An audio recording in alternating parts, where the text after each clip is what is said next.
Well, welcome. So there's a lot of energy put in by Rutger and his team, and there's a lot of energy, fields and thoughts and bright minds around this. So let's make this an inspiring debate evening.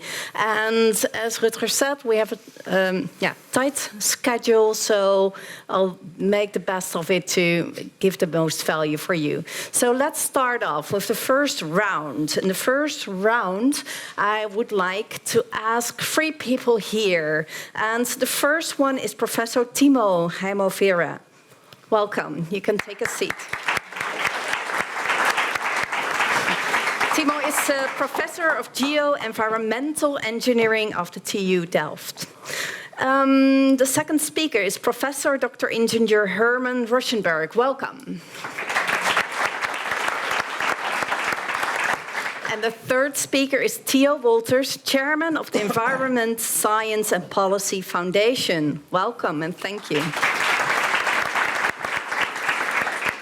So we'll start off with the first round, and it's all about one essential question, and is why do we need to engage in the energy transition? And in this round, we'll cover 3 statements, and we'll start with the first one, and there we have 10 minutes to do so. The first statement is about climate adaptation, which is more important than climate mitigation, according to this statement. So the question is if we need to focus on adapting to climate change, or do we need to focus on preventing climate change, the climate mitigation? So let's hear the views of our speakers on the first statement of this debate. Who is a proponent of you 3 of the statement climate adaptation is more important than climate mitigation? Okay, Theo, tell us.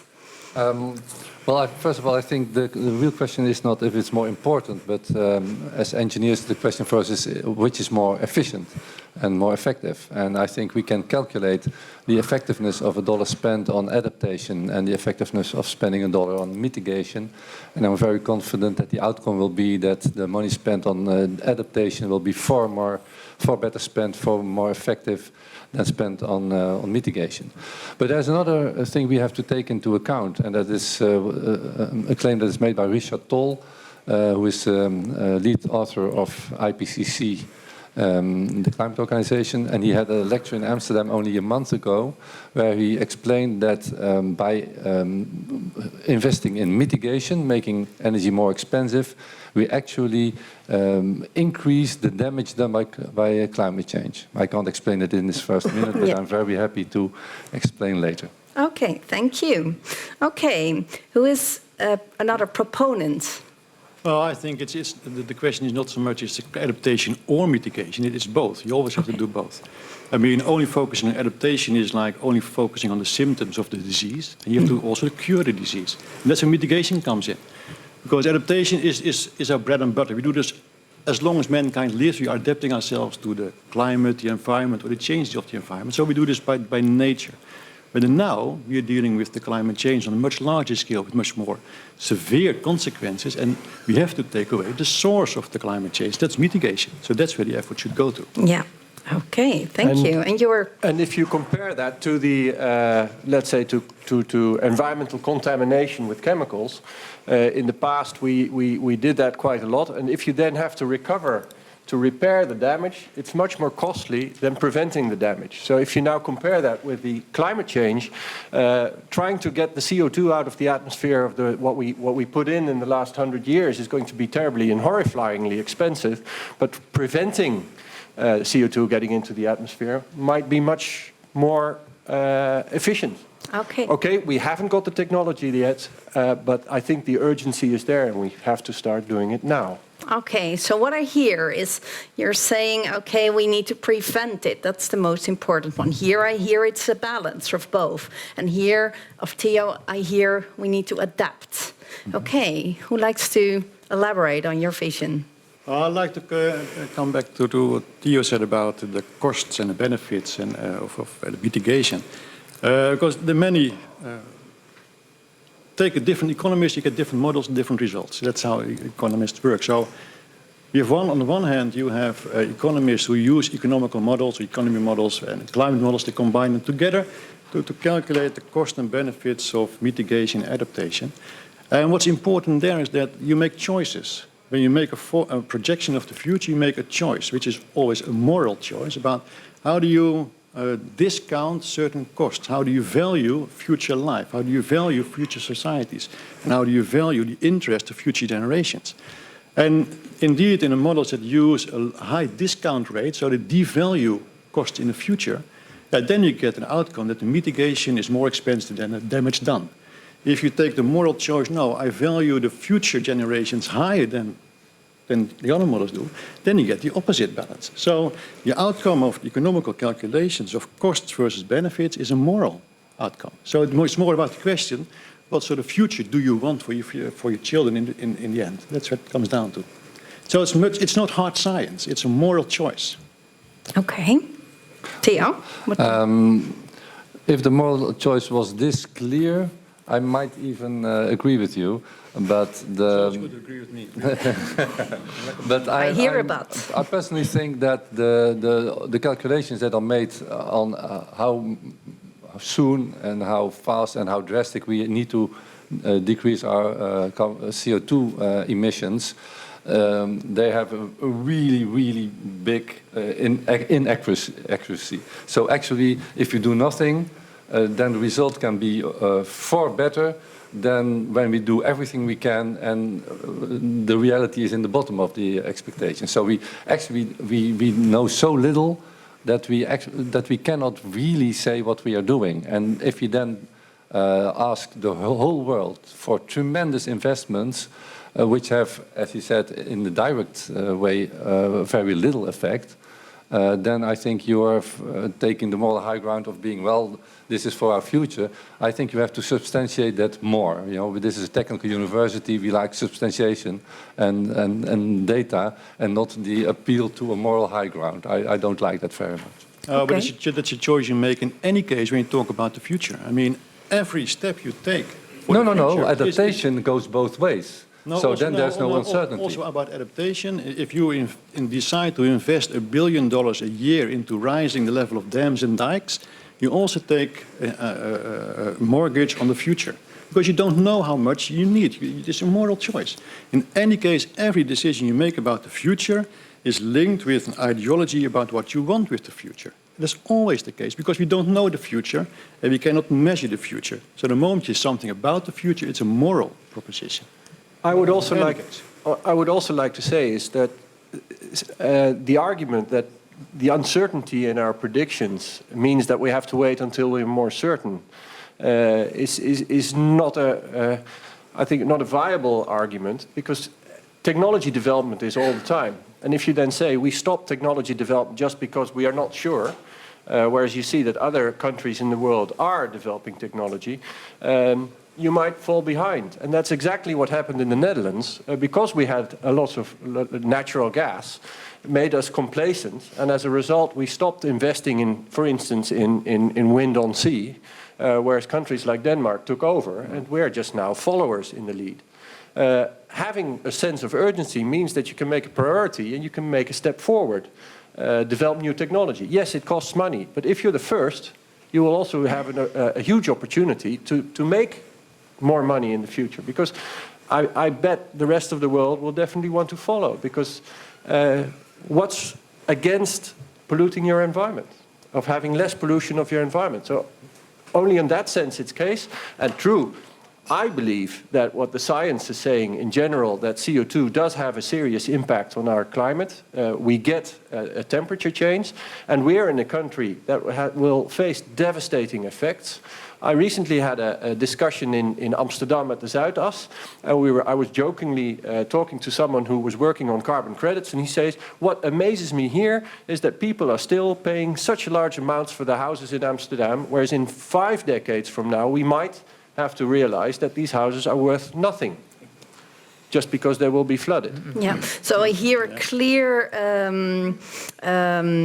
thinking of, okay, this is the case, and that's where we're acting on with investments, etc. Theo, what's your would you like to Well, comment? first of all- I would like to close off with a last remark on this statement, and please hold your questions, because after 3 statements, you have the opportunity to ask questions. Just please write down or put it in your mind, and use your final minute to comment on this statement. Yes, there's a few things I could say, but I think that most of them come back in the next question. So I'll answer to the future aspect that Herman gave. Adaptation is not something you do with a long future vision. You know, we build dikes and we constantly monitor the sea level rise. And if in due time, you know, we can build a dike in a few years, when we see, well, mostly you make dikes higher not because sea level is rising, but because you want more safety, and that's what's happening in Holland too.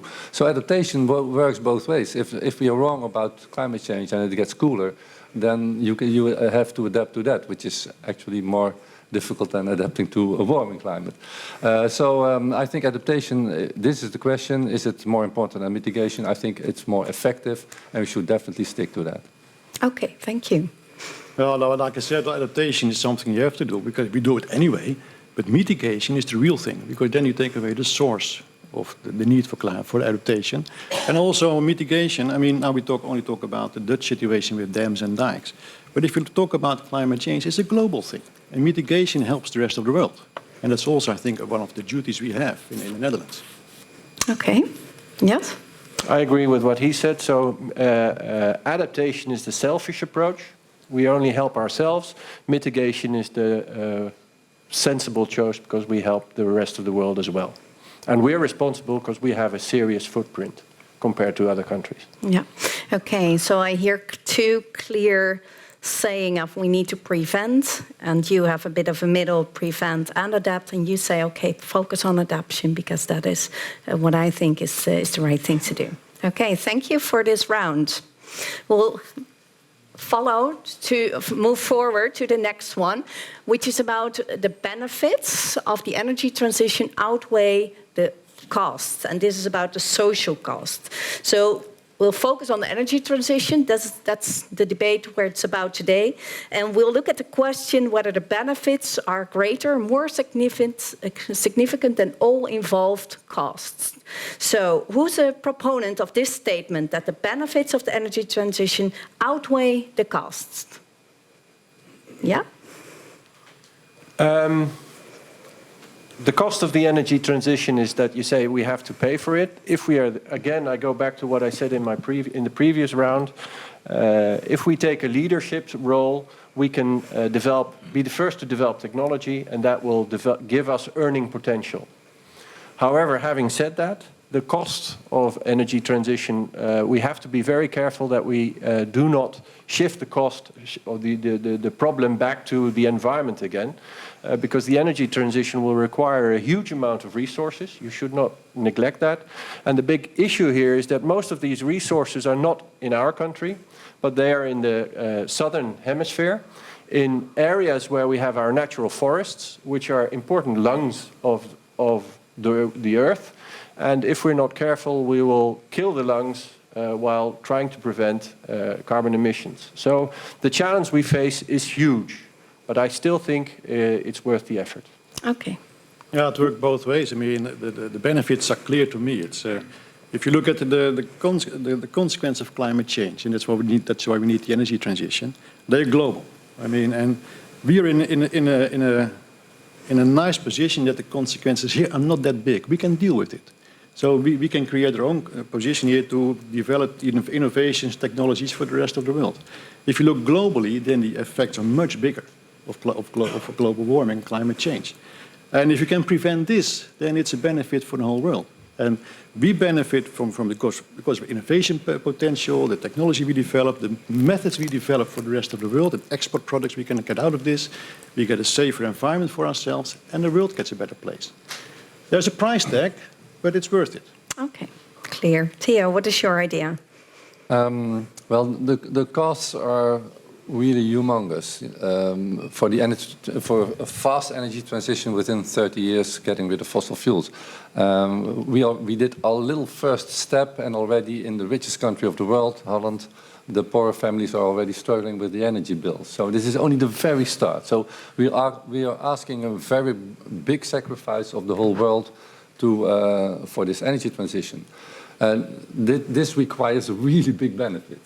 And if you look at the benefits, the only one I can find is the assumed effects of the energy transition on climate change. And there's a problem, because the energy transition that we now do and that is feasible doesn't seem to have much effect on the carbon dioxide emissions at all. The Paris Agreement will not have, if everybody does what he has promised, will not result in any noticeable decrease in CO2 emissions. And I think this is the question of this point. Why do we need to engage in the energy transition? The only thing is the climate change. I think the science behind the disastrous effect of carbon dioxide is very weak. And I base that, for instance, on the remarks that were made during the foundation of the Delft Climate Institute. Professor Van der Hurk and Brechtman both repeatedly said the only reason to believe there's any influence of carbon dioxide on the climate are the climate models. And well, as engineers, we know that climate models have to be checked with reality, with the observations, and they don't check out with observations. So for me, if the climate models are the only reason to do the whole energy transition and they don't fit the data of observations, then we are dealing with very weak science. And that's why I'm very skeptical about the benefits of the enormous cost of the energy transition. Yeah, so it's about definitions, like, okay, what is it's about science. Yeah. Can I say something about the science? Because I partly agree with you. That is, Paris is not enough. I agree, because the Paris Agreement itself, because it aims at 2 degrees and we're heading for 3 degrees. So we should do more than what was agreed upon in Paris. That's correct. But of course, if you look at the climate science, it's a very robust science. I mean, the basics of science, of the climate science, so the greenhouse theory itself, so what's the impact of CO2 on the temperature, that's well established. It's based on well-founded physics of the Stefan Boltzmann's equations, Max Planck's equations, all this radiation transfer, this all well-founded science. And the minimum there comes up to, if you double the amount of CO2, you get something like 1.2 degrees of warming. The scientific debate on top of this is about what happens next. So if you increase the temperature of Earth due to CO2 alone, how is the Earth going to respond to this? So what's the water vapor going to do? What are the clouds going to do? And will this amplify or weaken this 1.2 degree you get of the doubling of CO2? And most studies now say, well, it's going to amplify it. So it's going to be more than what you expect based on radiative transfer and the well-founded physics. And this has been tested with many measurements. If you look at, for instance, the radiation balance that you can measure from satellites from the Earth itself, what you see there is there are changes in the spectra of radiation leaving the Earth. And the state changes are exactly at the wavelengths where you expect it to happen due to CO2 and methane. It's there. If you look at the temperature at the surface of the Earth itself, you correlate this with the CO2, it's almost a one-to-one correlation. It's there. If you look at the changes in the So ocean, I hear a discrepancy here, like, So- okay, you say, well, my science or the science I read, this is, No, but I mean, is really... it's easy to say in a debate that the science is wrong, but it isn't. Well, could there be different views and different research results? Oh, there is in the science community. There's a big debate about. Also that, Yeah. It's very simple. If you believe the models, everything he says is right. Yeah. If you look at observations by the same IPCC, I only use knowledge by the same IPCC that has the climate models. The observations by IPCC give a bit more than half of the warming of the models. And if you look at all the warming in the last 20 years, the last 50 years, last 100 years, last 150 years, the climate sensitivity from observations is much less than the models. So May I? No. May I give a Absolutely. reaction there? This is a problem you'll never solve. Because this, Well, to the a point certain also extent, is, does it matter for the energy well, transition? I would like to Yeah. point out there is what we know is CO2 rise leads to acidification of water.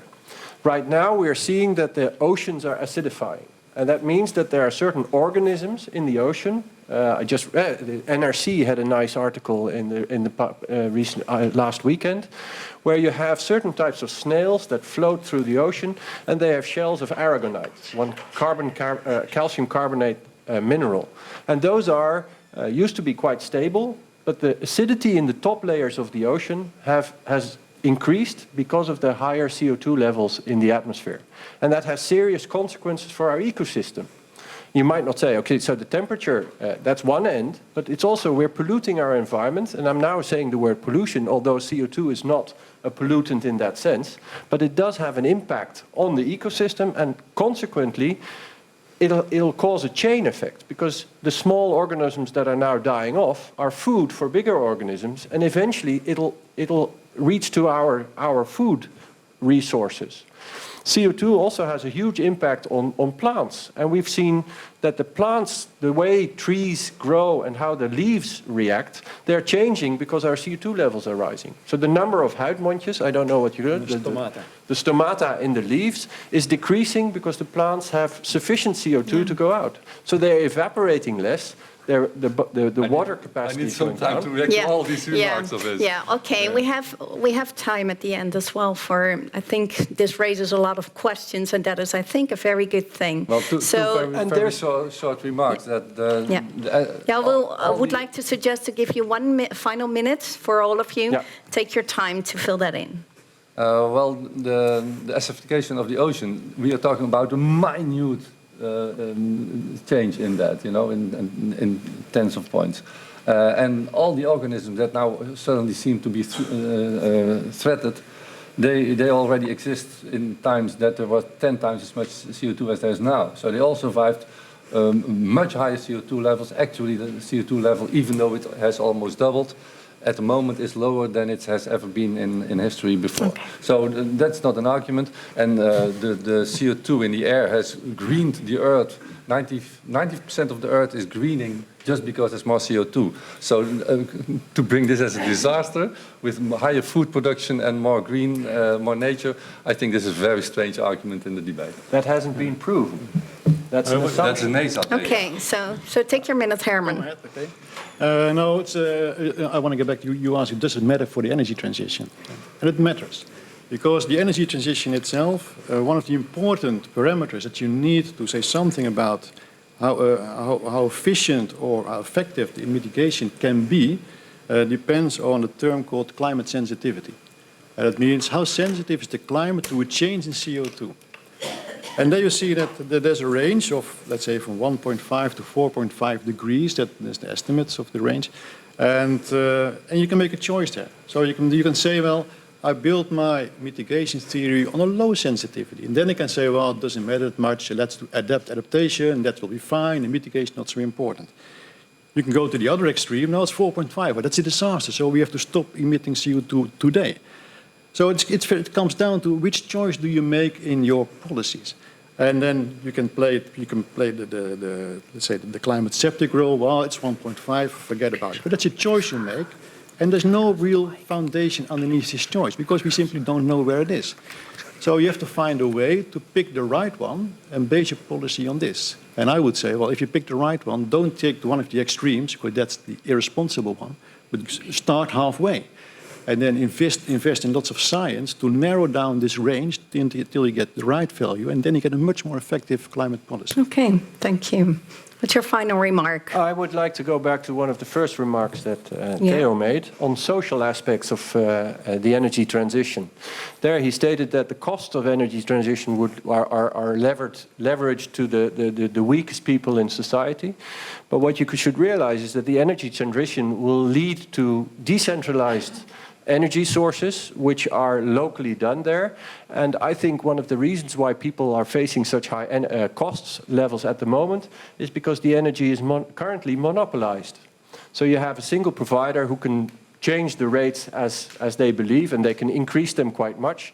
Whereas if you would have, let's say, local heat sources or heat pumps in the system, you would decouple from the gas price, for instance, and that would lead to a much less dependence on a single source, and the cost in general would go down for the people. And that has been studied in Arnhem for instance, when they were looking at where to put in these heat pumps, and the outcome of the energy system was put it in the social welfare areas, because there it would pay off.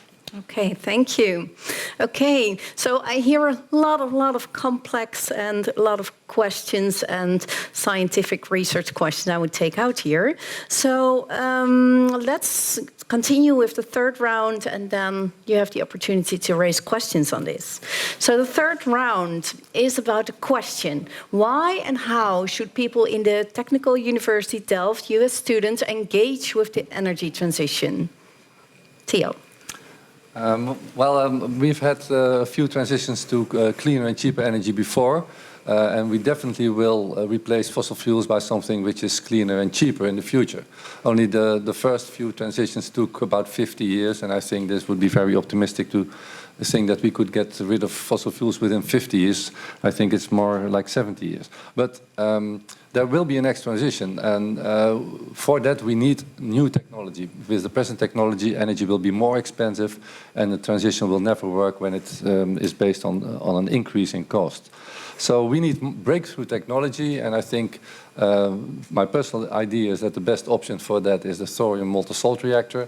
The Delft University is already leading the European program there, and I think we should increase our ambition with 10 or 20-fold and develop this reactor within 15 years.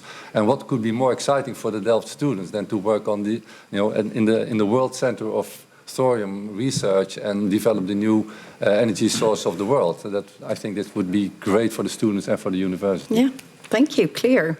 Herman. What we should do as university, I think it's clear, we just published the vision of the university on climate action, and it's all in there. So if you want to read something interesting, please download this document. What are key points out of it? Well, the key points really, we have to invest in climate science to narrow down this gap that I was talking about in climate sensitivity. You have to invest in mitigation and the whole range of mitigation, not just nuclear power, but also solar, wind, biomass, the whole range. And more importantly, what we have to do there is, it's not just a technology, because in many cases you can see technology is there already. It's about implementation of technology in societies. And then you have to deal with the governance, the distribution. How do you deal with this on a national scale, on an international scale, on a European scale? So it's much wider than this. So that's the social component is going to be very important. And also the adaptation side, and that's of course always been a strong point of Delft, the water side. So how do you adapt societies against the rising sea levels, the surplus of rainfall, the droughts, and the whole thing? I think most important is not only about what Delft should do on the innovation, but also in education. I mean, I think it's Delft is the university where we educate students for the solutions of the future. And we talk about the future and we need solutions. So it's clear to me. Yeah. Okay. Thank you. I think it's clear, yes, Delft has to invest in it, and it does invest in it. What I would like to see is that currently, if you look at the current energy mix in the Netherlands, 92% of our energy comes from from hydrocarbon resources. And I'm from the mining department, you could say, so petroleum engineering and everything, so it's my home business, you would say. On the other hand, we do realize that we have to reduce that level, and I agree with Theo that in 50 years we definitely still will be using hydrocarbons, but much less.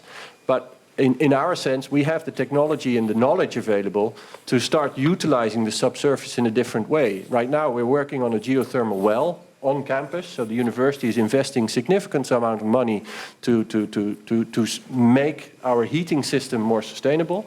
I understand that we only have 3 petajoules per year, and we are expanding in it to 50 or 100 or more than 200 in 2050, which requires an immense effort to do that. But then we can have half of our heating system from geothermal energy, which is interesting. On the other hand, we have to make choices. If we use that for geothermal energy, we cannot use the subsurface for something else. So Theo, I would like to ask you here, because the underlying question for the first statement is, can we prevent climate change?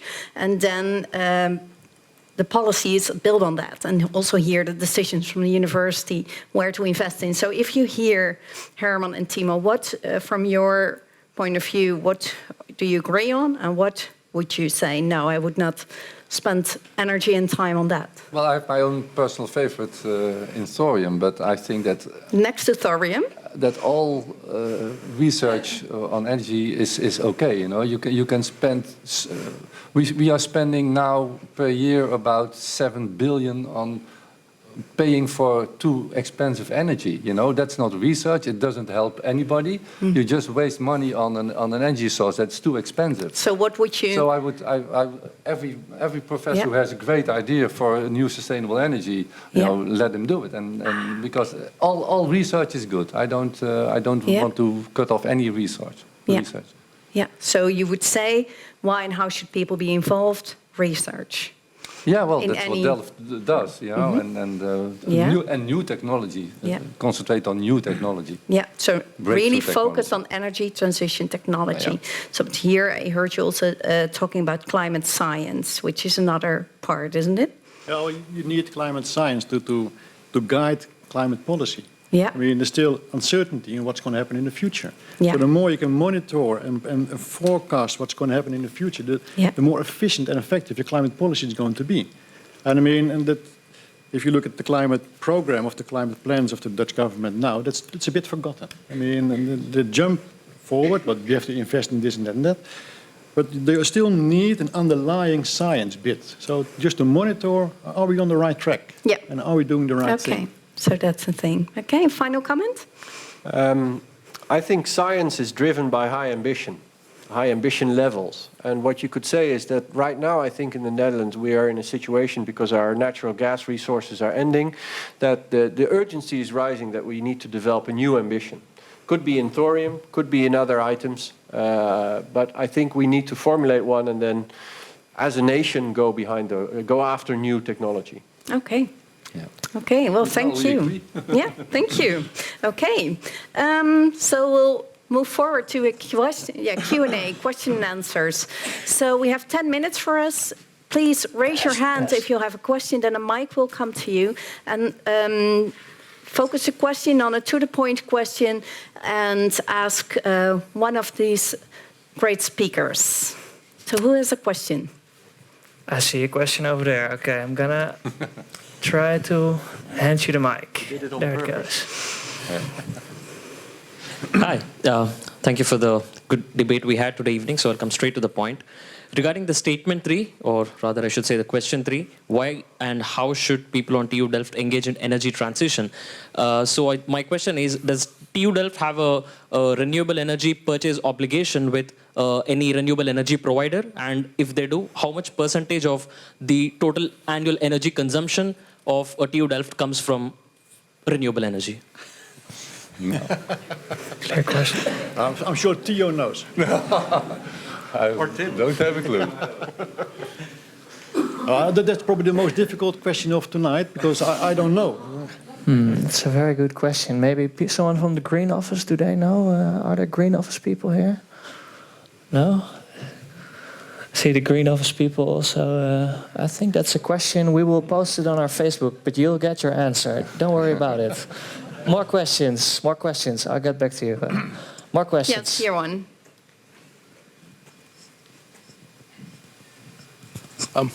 Hello. I assume at a geo and environmental engineering conference, you wouldn't be expected to discuss important future development with someone who isn't convinced that the Earth is not flat. So when will we actually move forward and have a conversation with people who bring to the table good faith arguments with proper possible futures, rather than still debating the question if climate change is real, which is really what Theo here is doing? So that's mere comment. What is the question? The question is, when do you think we'll stop having to listen to Theo and people like him who want to propagate lies which will cost lives? If I may answer... It will cost lives. We increase the amount of blood on our hands by listening to people like him. I would like to answer that. Well, I think the question is for Theo, so I would like to suggest Theo to answer it. I transfer to my colleague. No, what I would say is, to be honest, my research is not driven by the urgency of climate change, because I don't know. It's not my field. That's why I have Herman here, and if I have a question, I'll ask Herman, because that's his field. I'm a professor in geo-environmental engineering, and in that sense, I I look at the history, and mankind has always been polluting its environment, and always has bitten in it. It has come back to bite mankind in its tail. It's been awful, and it's cost us lots of money. So if we can prevent that type of pollution, that's why I'm at the TU Delft. And of course, energy transition is a great case to do that. Because it's urgent, it's big, there's lots of money to be earned, lots of research money to be gotten. Those are all drivers for us to work on it. Okay, Theo, take your space. I understand what you're saying. I would just like to say, if all countries in the world do what they promise in Paris, then you can calculate that the effect on the emission of carbon dioxide will be only 1% of what is needed to stay under 2 degrees. So Herman was wrong when he said that Paris is going to, just Paris is not enough, it's going to deliver 2 degrees. No, just Paris is going to deliver 2.95 degrees instead of 3 degrees. And that already costs so much that we doubt if we can do it. So my view is that the present enforced, hasty step to wind and solar and hydrogen is not going to work, and we really need breakthrough technologies as soon as possible. And that's why I give so much time and energy in getting thorium promoted, because that is a real solution that is cheaper than the fossil fuels, and that will work worldwide. So that's my plea. His point is that you were denying the science itself. I think that's the main point. I'm not denying science. I'm only looking at the observational part of the IPCC, and that's also science. It's the same organization where you get your information from. So I'm only using the science that is accepted by everybody else. Only you normally get to see a very small part of the total science, and a lot of people are telling a lot of things about climate that they cannot substantiate. Can I say something now? Or is it still your answer to your question, but I can answer to his remarks now. I mean, there's a lot of false stories about what the IPCC is doing and saying and writing and telling. I mean, if you look at the IPCC, it's not some sort of organization somewhere. It's a collective. It's the collective of the climate scientists across the globe. And every 5 or 6 or 7 years, there's a state-of-the-art report is written by these scientists, and it's really the consensus of what climate science is at that particular point. In this last report, 7 years ago already, or 6 years ago already. And what you see there is that the IPCC comes up with, well, if we put all the models that has been developed in the climate science together, and we try to make projections of the future, what's going to happen to the temperature. Of course, you have to make educated guesses about the economical development of the world itself in those periods, the growth of the world population, the volcano eruptions. Well, we don't know the volcano eruptions, the aerosol projections in the atmosphere itself. Then you can make a calculation of temperature, and you can compare those with the actual temperatures. And in retrospect, you can say, well, we have had so many volcano eruptions, so we can correct for this. And if you do this, you can see that it nicely follows the models. So the observations are in good agreement with what the model is saying. Of course, what you see in all the blogs across the globe, where people discuss the climate science as a hobby, is that, yeah, they take different data sets and compare apples and pears and so on. It doesn't match, so it's wrong. Well, that's not the case. If you do the proper science, you get a proper correlation of the proper forecast and a proper temperature, and it's correct. Yeah, but here's your point. Like, okay, let's discuss energy transition, isn't it? Instead of the... Yeah, I mean, I'm just looking at the comment that he made here. He says, nobody knows how climate works and what influence CO2 has. Warming in general is in general beneficial. Yeah. Many more will benefit than suffer from it. But hearing how do you engage in a meaningful conversation when one third of the panel essentially says, hey, let's see how many people burn before we decide to put out the fire. What I would like to also point out is the consensus about energy transition and there is no investing on it. Talking about a technology that we already have in India, solar panels right now, you have levelized cost that is cheaper than coal. The technology is already there. It's the political will that's not there. People like Theo contribute for the lack of political will. And that's where the entire question is. Okay. I think that- Would you like to I comment think on that part also Yeah. there is that the reason that we organize this debate is also to talk exactly about this question. But I think that in terms of time management, we should more or less also close it off right now. The final remarks for this. Final remarks from the speakers, and then The point is, why do we need to engage in energy transition? So that validates our discussion now. I want to give one example. If you look in the predictions of the models, the climate models, then we are going to have weather extremes, hurricanes, droughts and floods and stuff, and a whole Armageddon is coming at us. If you look at the IPCC report, the SREX report, an especially published report by IPCC about the observations over the last century, there's no increase in hurricanes, there's no increase in drought, not in floods, even sea level rise is perfectly constant, which means that the 1 degree temperature rise has not caused any change in extreme weather events. So there's a big difference between what the models say and what we actually measure, and that's with every point in the climate science debate, you will always come to the fact that the models are different from the observations, and that the observations actually. So what is the very- takeout? What do we need to take with that in point of your view Well, for the future and much choices we make? Much more honest information about climate science than we have now. Yeah, and use that for the decisions. Yeah. Herman? I knew Theo was here just so I checked the report for you before I came here. But I knew you were going to make this statement. Yeah, I want to close it off because it will be short. Okay, last one. What it says is not there's no trend in extremes. No, it says in some parts of the world, like Africa, we don't have enough instruments to measure, so we cannot say much. In the countries where we have enough instruments to measure, we see changes in the extremes. In Europe, we see a change in extremes. In the US, we see a change in extremes. In Australia, we see an increase in extremes. In other parts, we don't have the instruments to measure these. So globally, we don't see that much. That's a story. And it's not saying there are no increases in extremes. Okay. They are saying. Okay.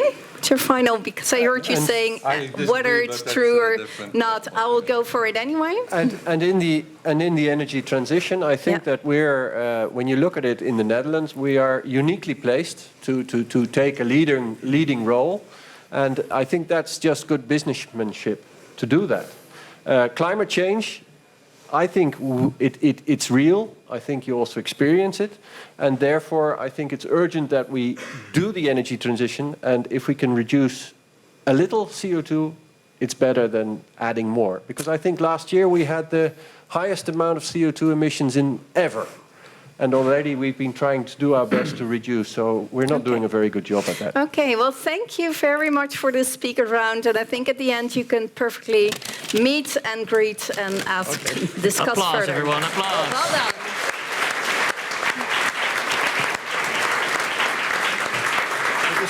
Even neerzetten zo. Alsjeblieft. So thank you for this round and discussion. And isn't it just time for an energy transition, whether it's or it's not influenced by CO2? So what are the solutions in the transitions? Isn't it time, because we have all technological development, for very good new solutions? So let's invite new speakers for the second round to talk about that. So I would like to invite Hendrik van Gils, who's energy consultant at Tata Steel.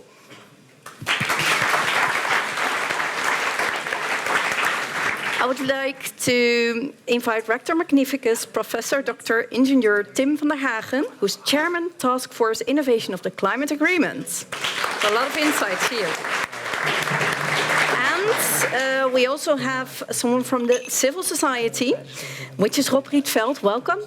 And he is Director of the Dutch Association for Population Neighboring Windmills. Welcome.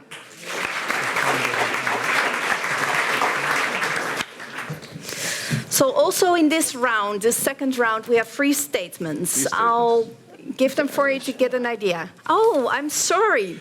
We have a fourth speaker. It was just announced to me. So welcome, welcome here. This is Ivo Hanning, Innovation Advisor from the City of The Hague. Very welcome.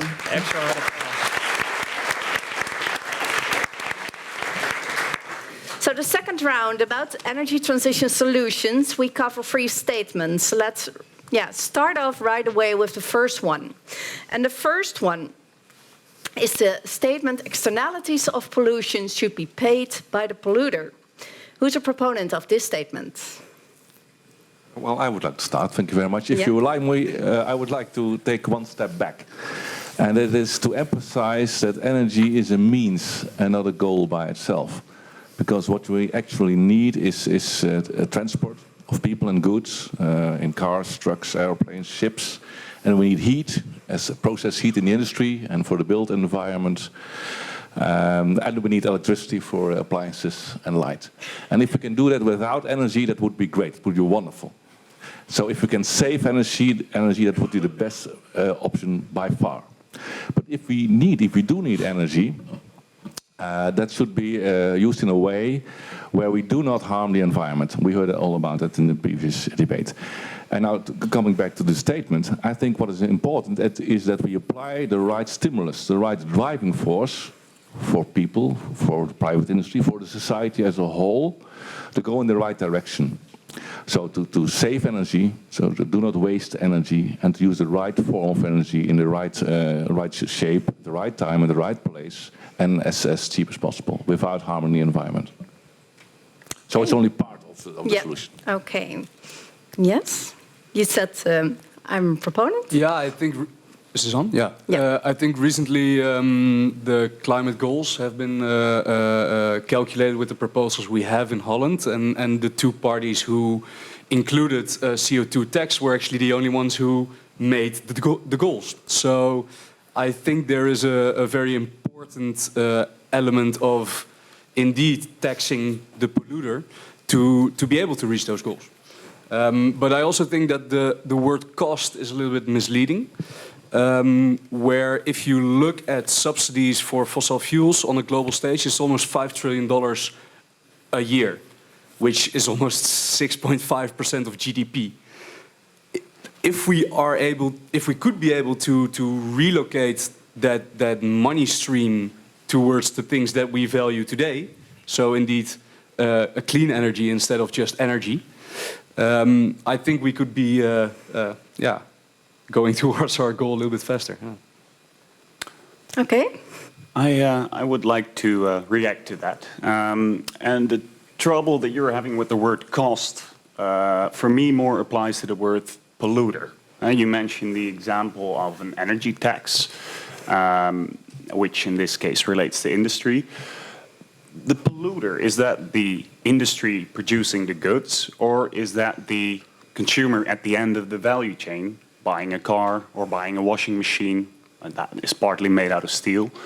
In this debate, when shifting the polluter role upon industry, forgetting the entire value chain that's beneath it, and the entire spaghetti of value chains that people use to satisfy their needs, as my neighbor just explained, I think you're missing part of the debate. And I think it's a very dangerous way of going, of only focusing on one single end of this value chain, calling that the polluter, and basically targeting all actions on that group.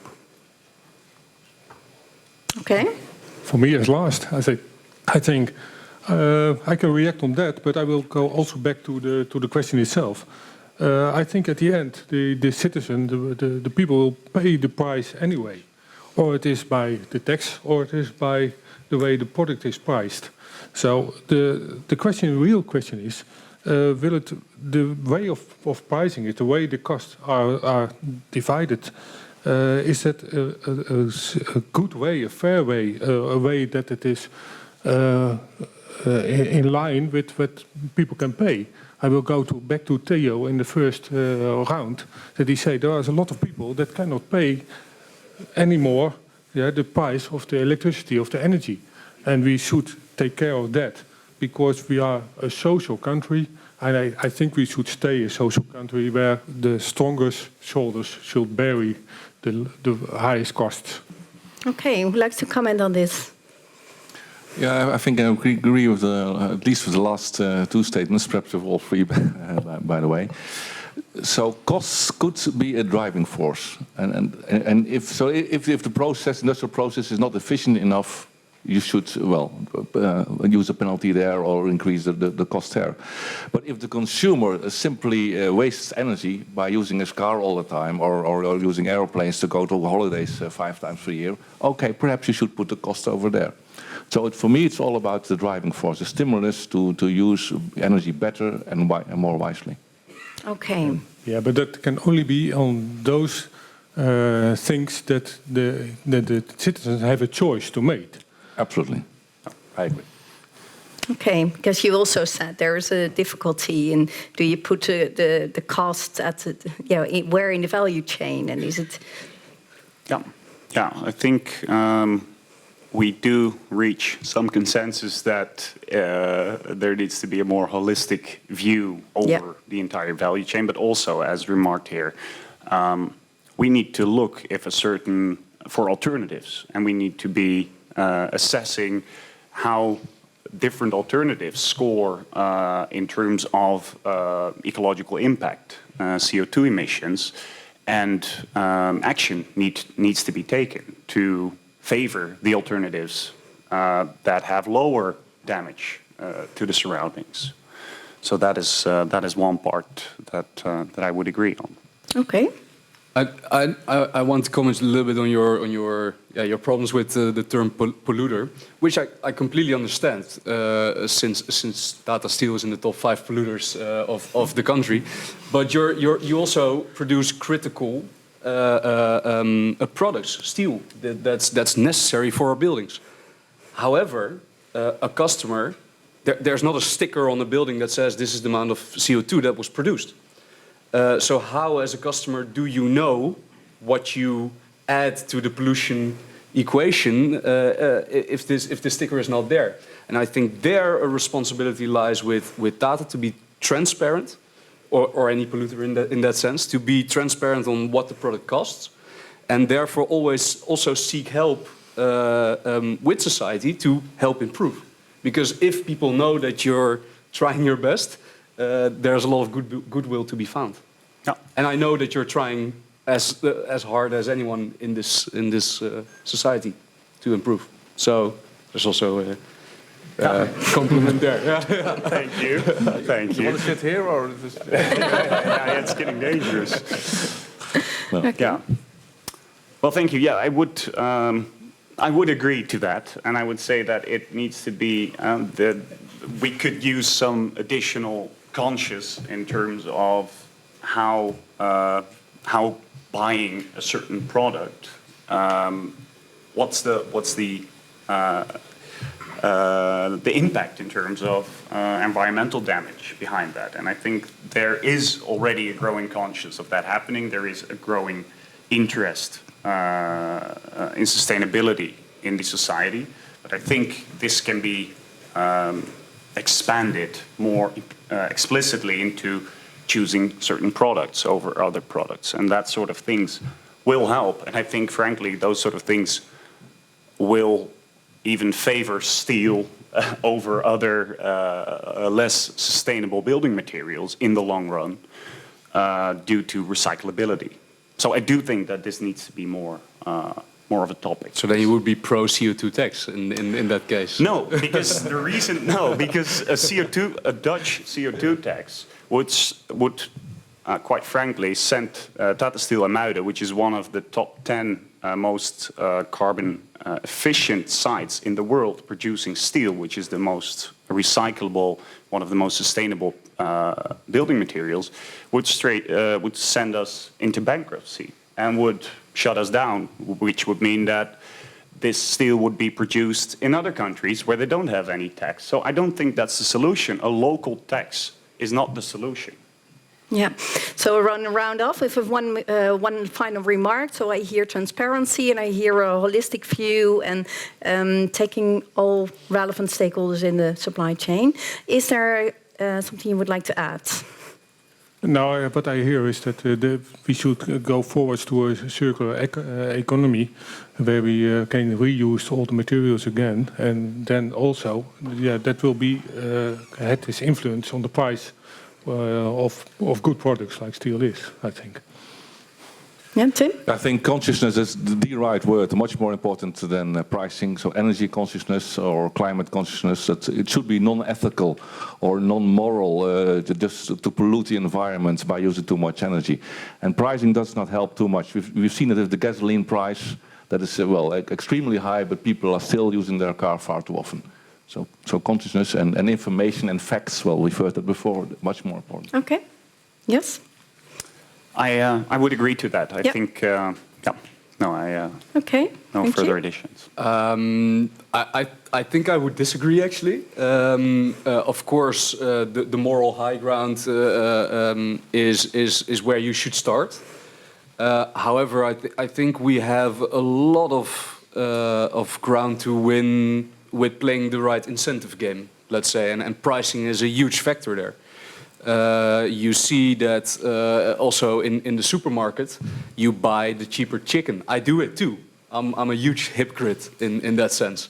So if the more polluting chicken would become more expensive, my choice would be easy. Okay. And I don't have to think about it. So you think there's a price sensitivity and stimulants which can be done. Maybe we can explore in the following statements. The next one is about the energy transition can be accelerated without high social costs, so without high impact on social society. So who is the proponent of this statement? So that it is possible. Yes? Only one again? Okay. My view here is that there's many things going on. So we tend to think linearly, while actually the changes around us are exponential. So we see it in the drop of solar energy price. We see it in storage, but also the amount of PhDers in the world. Like the amount of knowledge is increasing exponentially too. So I have quite high hopes that the capitalistic system will take over soon. And then there's even research from some students here at TU Delft who we invited at a hydrogen event. And they calculated that putting a solar field in Saudi Arabia, making hydrogen out of it and shipping it to Holland actually is a business case. So this will start happening then, if there's a business case. Okay. So I would agree, and I hope this transition will be happening very soon. But I do believe that on the short term, looking at the way the say linear model that we're currently in, we will be confronted with higher costs. We will pay more for our energy. We will pay more to take a flight to Mallorca, and it will be paid by the end consumer. So this transition towards a more sustainable model will cost money in the short term, and I think the challenge is to allocate those extra costs at the most polluting choices, so to speak. Okay. Yeah, I'm a little bit confused because to me this is a very difficult statement. In fact, these are two statements in one. Huh? It says the energy transition can be accelerated. Yes. And it can be done without high costs for social welfare. So accelerate is difficult. That's extremely unlikely that it can be accelerated. So I will treat the statement as the energy transition can be realized. Yes. If you allow me. And then the costs are, then you have to take this process to consider it in an integral way, time-wise and also process-wise. So let's say the costs of today could turn out to be investments with high return of investment later on, 50 years from now, 30 years from now. So then these are not real costs, they're just investments. That's one thing. And then, and probably more important, you have to look at the system in an integral way. For instance, if you talk about producing hydrogen, so via electrolysis, if you can treat the oxygen that is produced by splitting water into hydrogen and oxygen as a good, if it's valuable, that is part of the business case. Then in return, if you use a fuel cell to produce electricity from the hydrogen, perhaps you can use the heat that's being produced and the pure water, the clean water also. And perhaps you can add a carbon atom from biomass to the hydrogen molecule and produce methane for the industry. Or perhaps you can add a nitrogen atom from clean air to hydrogen and produce ammonia. And ammonia can be used in a fuel cell again. And from the fuel cell you can create electricity, which creates not only electricity but also heat and water. So this is just one example of a very complex system. And very often we only look at electricity from wind, for instance, intermittent source electricity, then transportation with losses, then fuel cell electricity again, and let's say the efficiency is less than 30%. But that's only part of the equation. So costs have to be treated very carefully. And then I think the answer is yes, it can be done without high social costs. Okay, so with clever, innovative business solutions. Thanks for the introduction. Yes, okay. So hopeful. Could have been shorter, sorry. Yeah, I'm also positive about this, and certainly when I hear this story, I know there is enough knowledge, I think, that can be achieved to find new solutions. The current way we are doing it now will cost more and more social costs, I think. We have a lot of resistance, especially from people from my background. They have a lot of resistance of the choices they made by now. And I think we should go to smart solutions, good solutions, and we need the experts and the science to that to find good solutions, but also to explain the solution and why we should do that to the people itself, because you need the people that they will accept the solution. And by now, in this current energy transition, they don't accept the choices that are made. Okay. So still I forgot something. Okay. That is a fair distribution of costs. Yeah. Okay. Of current day costs. That might be investment and so on. Yeah. And there it was already, I think Theo mentioned it, that indeed poor families who do not have the means to have solar panels on their roof, they are confronted with a higher electricity price. Whereas people, well, with let's say more income, they can have, and with a roof, they can have solar panels, subsidized solar panels and so on. So they benefit while others have to pay more at the moment. And that is completely unfair. Yeah. So with a fair dividing system so also of there the a cost, sort of integral approach. Yeah, you see this happening on a positive way. Okay. I can maybe add some practical things that we're actually doing in the city of The Hague. Yeah. One of the biggest costs or projected costs is actually the reinforcement of the electricity lines. Because of decentralized generation, the lines need to be thicker. So there's actually two things we're doing there. So firstly, the biggest part of the cost is actually opening up the ground. So we do this while also maintaining the sewage system. Be smart about it. The second thing we do, we're actually pioneering smart grids, where we have a group of 23 houses who are experimenting with a local energy market. They are selling energy to each other. Going to send, I have to say. But in the first projections, they have already calculated that they can reduce the connection they have to do with the grid of Steden, and therefore also lower the cost for Steden. So these kinds of solutions are helping actually to bring these costs, the big costs, down. Yeah. Do you also see that one? Like, okay, now you see current social costs and resistance to it, and with these kind of solutions, do you think it's a bridge towards a positive solution? I think that it's necessary to do it together. Then you go to the third statement already. What can we do about it? Yeah, we have to do it together, and we have to explain it to each other why we are doing this, and we have to achieve other people with it and say, yeah, we have to do a joint fact-finding. We need the experts, we need the knowledge, and also the knowledge to the people, so the people will accept what is coming to them. Because and guide them and support them. There's a lot of change for people in their direct environment, and they are living in this beautiful environment, and then you have some wind farm. And why do I have a wind farm? Because Theo said we have the thorium center, nuclear plant, so why we don't need a wind farm? So, the discussion in the, as the people from India said, the discussion between experts is for the people very difficult because they don't know who to believe, and if we don't believe them, why should we accept what is coming to us? And why should we accept all the prices we have to pay? Yeah. It's very difficult. Okay. So final solution? That's correct, but that's another discussion. People don't accept authority any longer. That's true.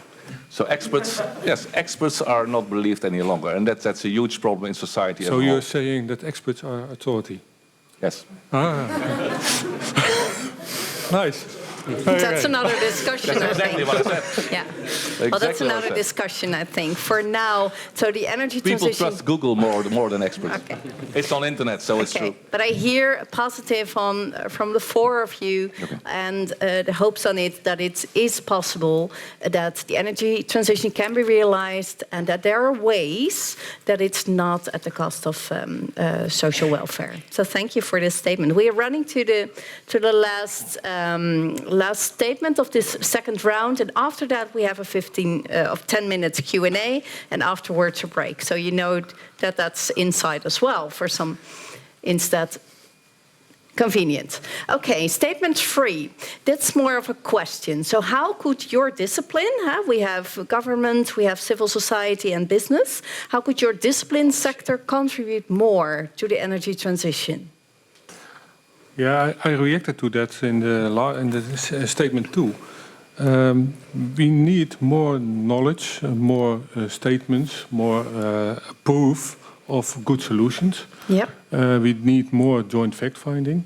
From our organization, we are busy with public participation, but public participation asks for good joint fact-finding, for a dialogue, and for talking to each other and take each other with you with the decisions that are made.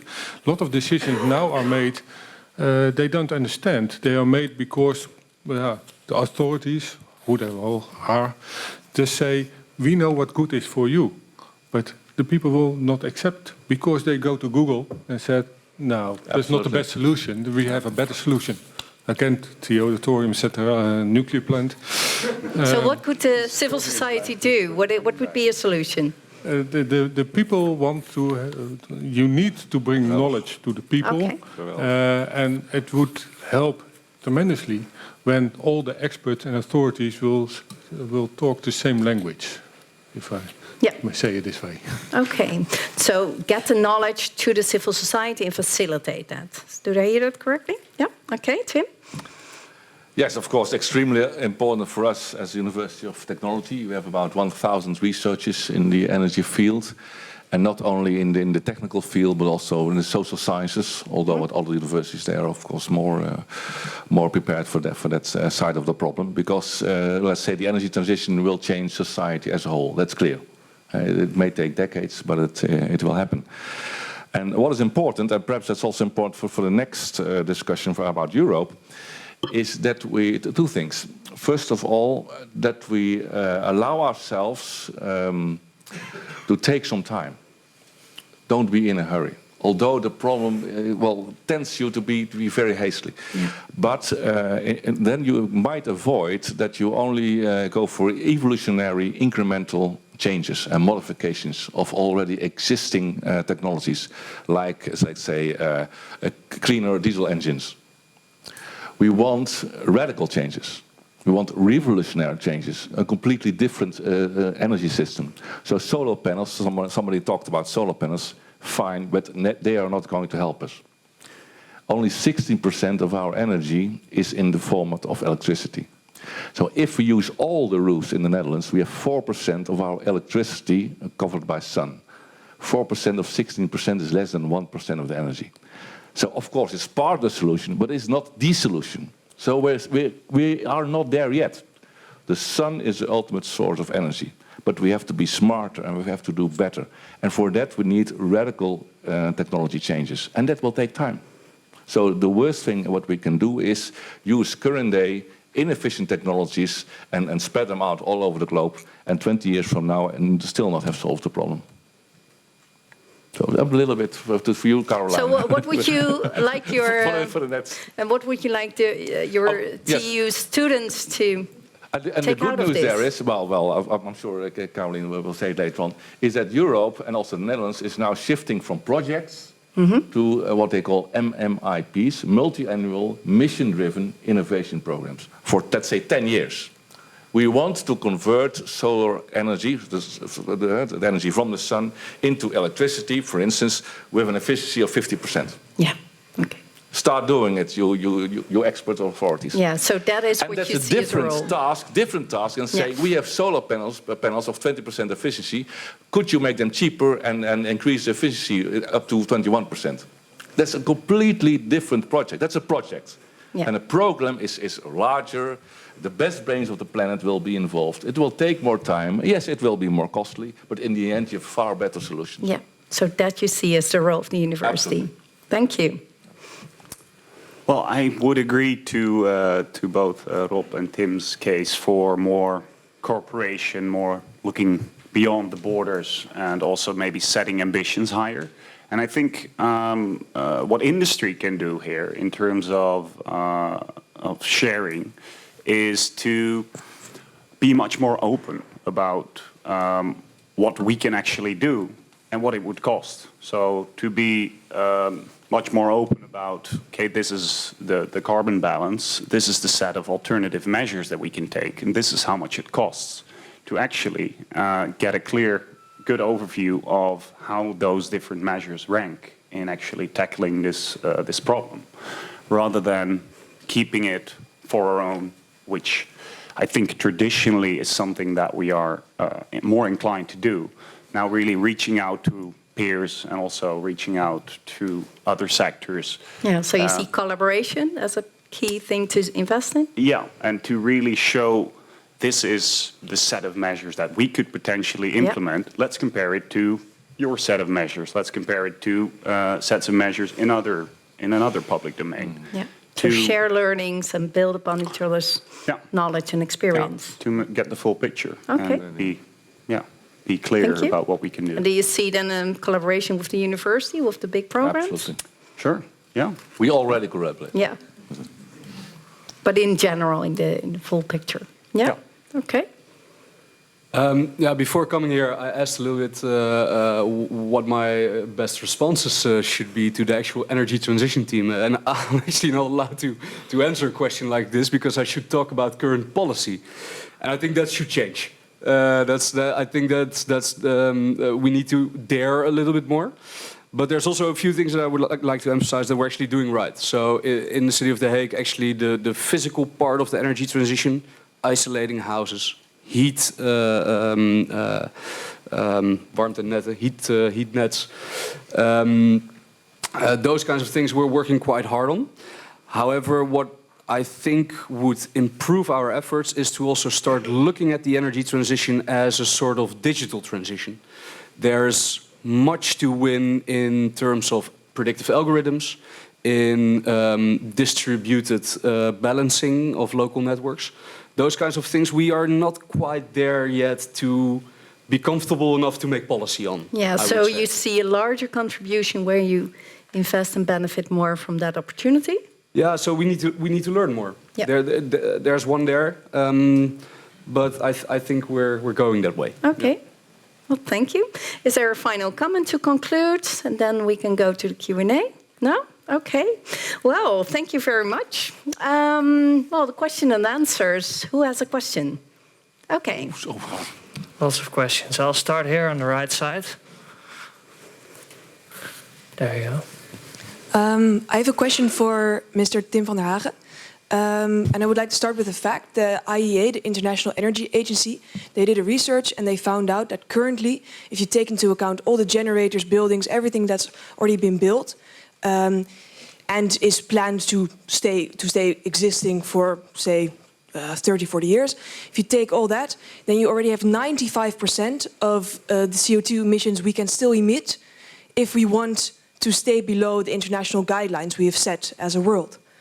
So my question is, your opinion is, let's wait 10 years before we have the right technology so that we can then do it correct.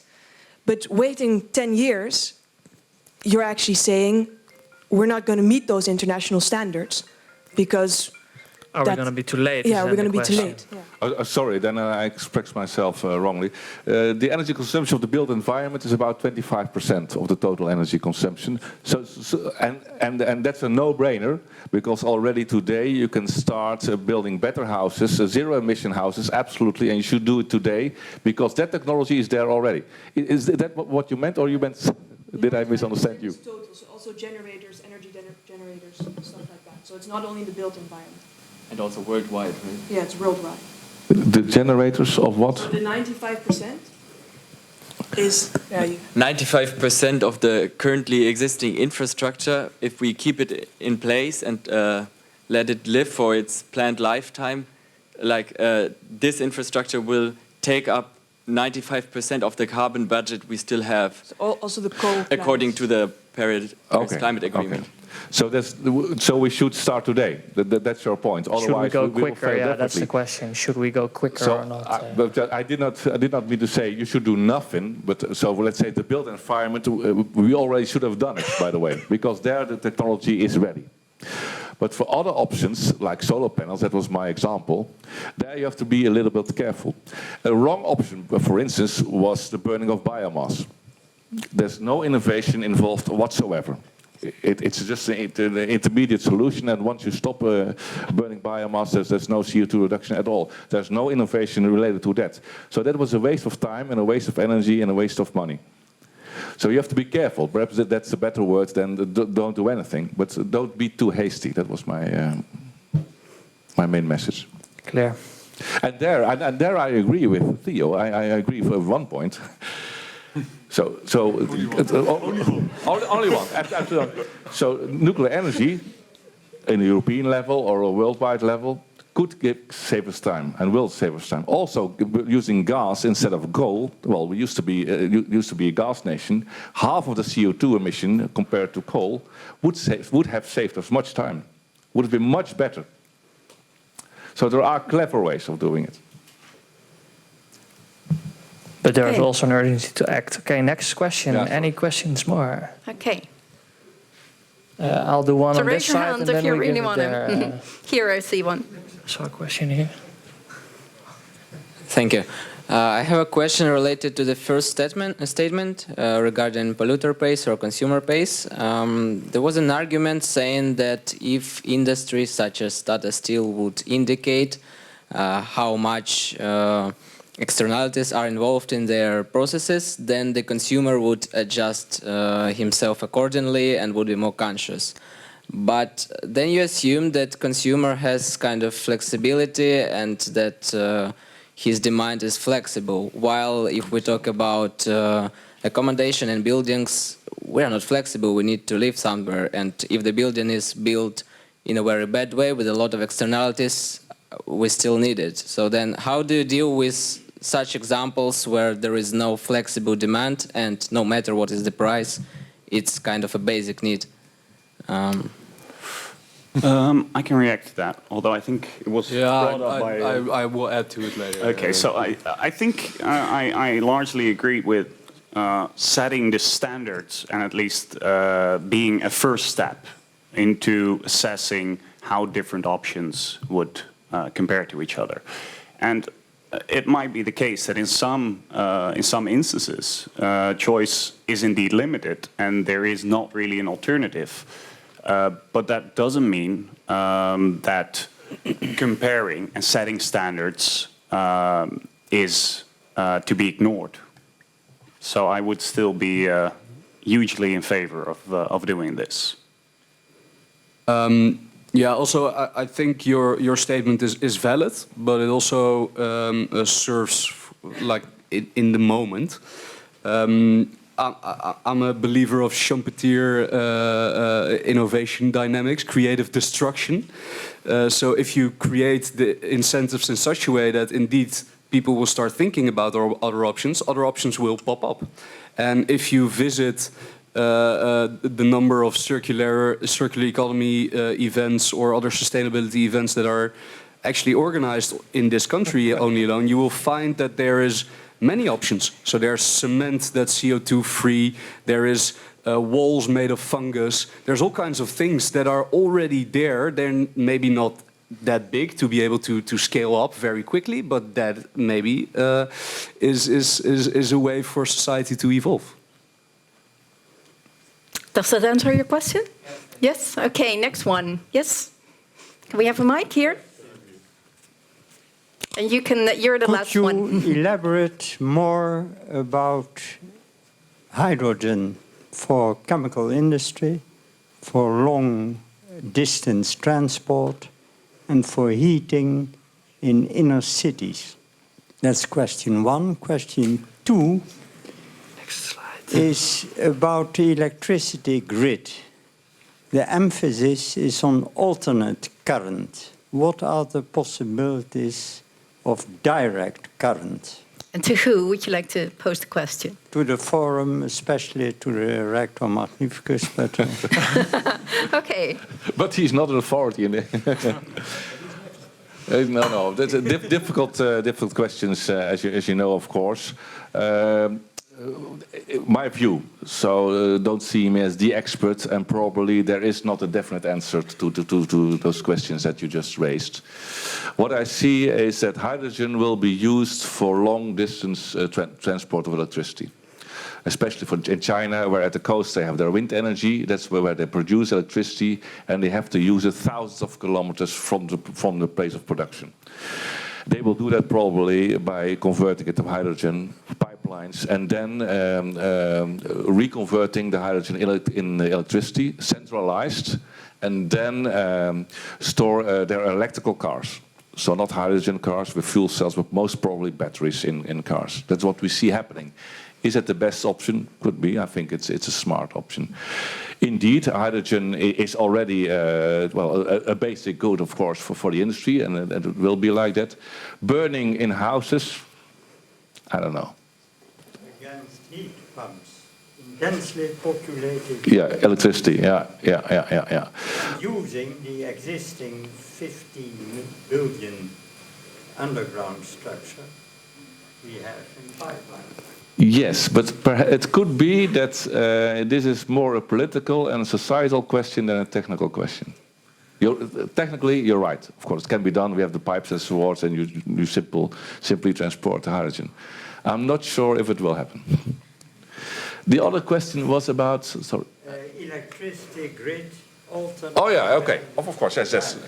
That's very, very important transition, of course, and it would be probably much smarter and better to have DC grids. We are already working here at our university. We have a whole area where we use DC grid, where we test DC grids also for the built environment, appliances, and so on. But well, as you know, that's a huge transition, of course, for the infrastructure. But energy-wise, it's better. And already the railway system uses. Absolutely. But railways, well, okay. Well, don't go too far, but let's say 50 years from now, perhaps public transport is not by train any longer. What do you think? Could be. Okay, Could be autonomous cars. We have one final question and then we have a break, so maybe you can elaborate on that. Absolutely. Here's a burning question. You're the last one. And then we'll have a break. All right, thank you very much. I have one question. We had elections, I think, a month ago, in which climate skeptic parties won by, won. The biggest party was actually a climate denying party. So I would say that a large part of the population doesn't really kind of agree with the sense of urgency that you are all displaying here, or most of you are displaying here, I would be saying. So I think that perhaps one of the most difficult things, or the biggest barrier to actually implementing advanced and good climate policy is actually the fact that you are not convincing voters. So I think there needs to be a strategy to how can you actually reach these people and how can you kind of get them on board.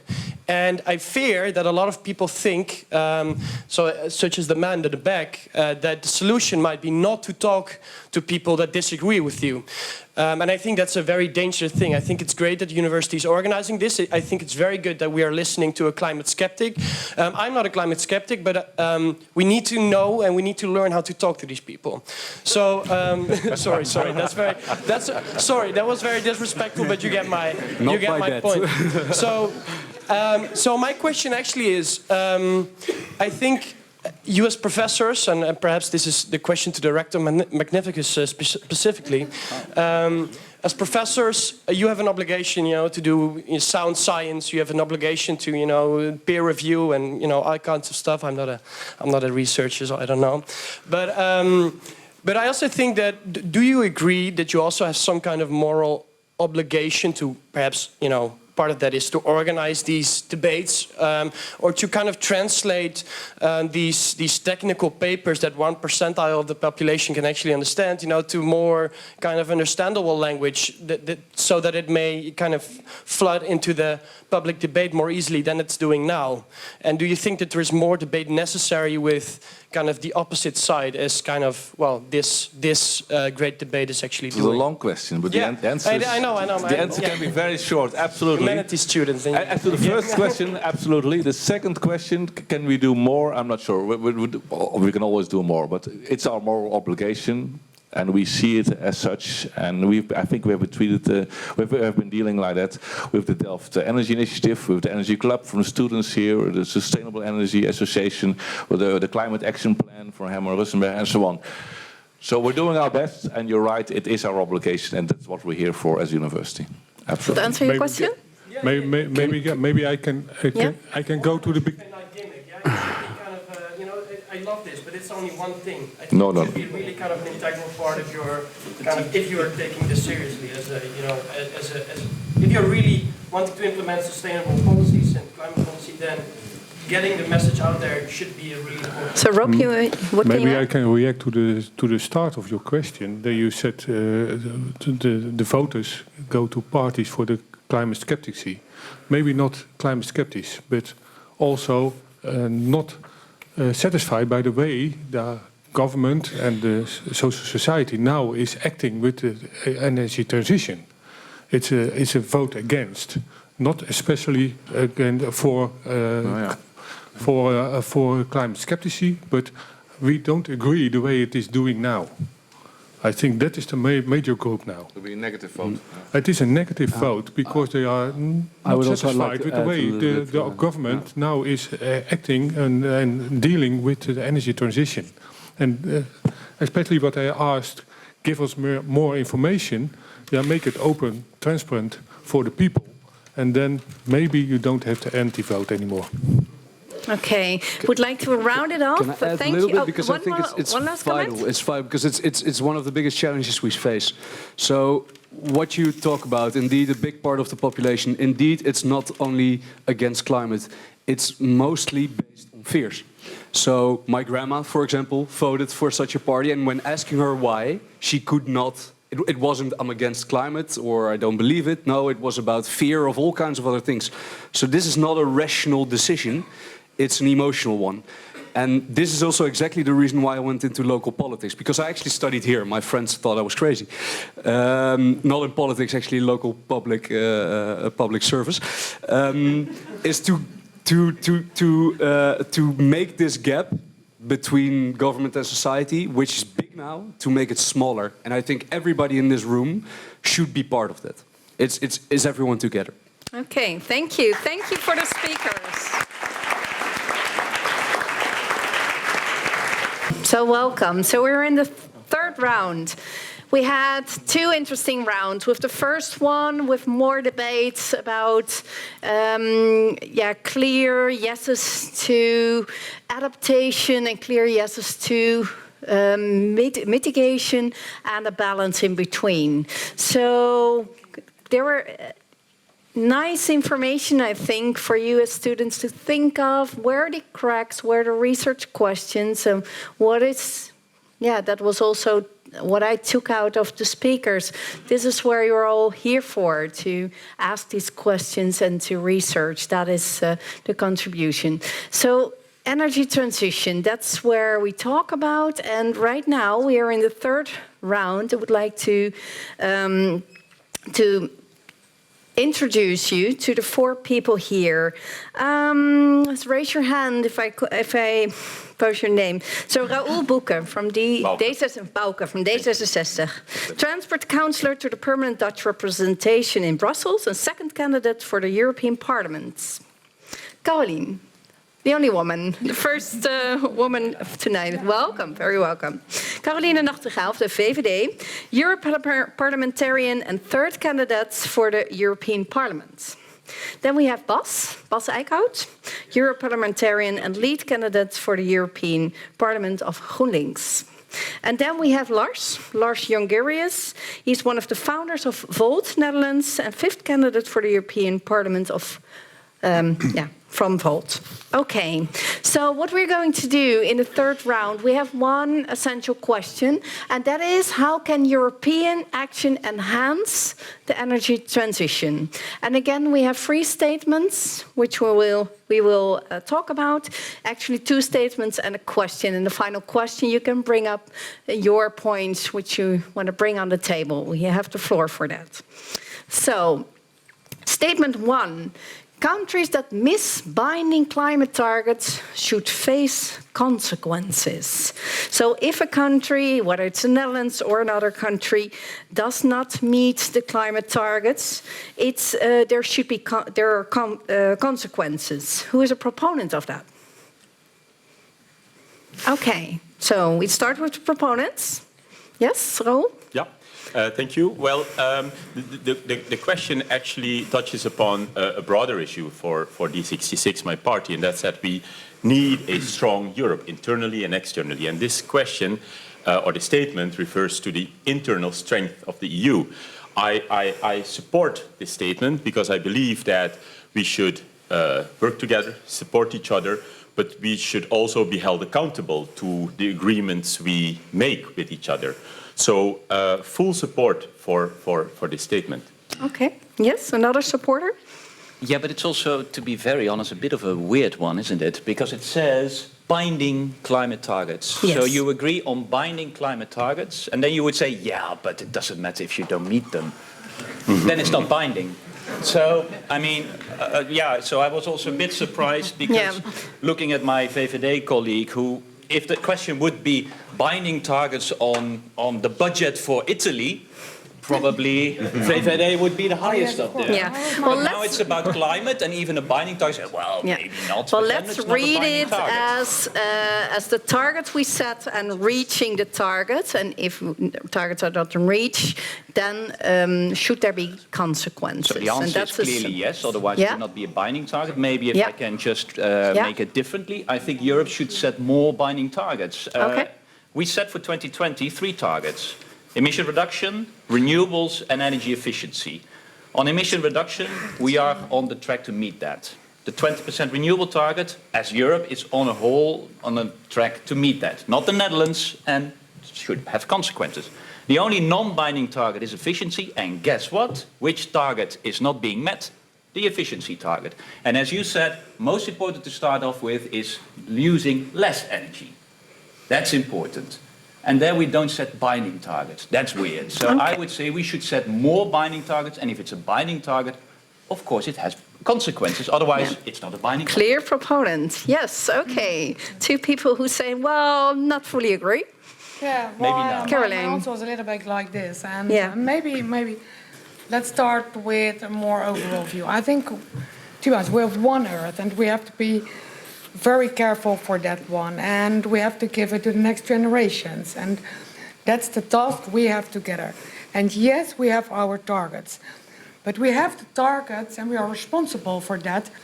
But I think, in my opinion, we should be very aware that the targets are affordable and also achievable. And that's, I think, one of the main and most important things we have to say right now. My point, and it's maybe a little bit related to the previous panel we saw, is about the way how. And yes, we have the binding targets, so then we have to face the consequences. But, and that's the point Tim made, we have to take care about the way and how we do it and what, well, let's say how fast we would like to do it. So I believe in breakthrough technologies and all the investment we made together.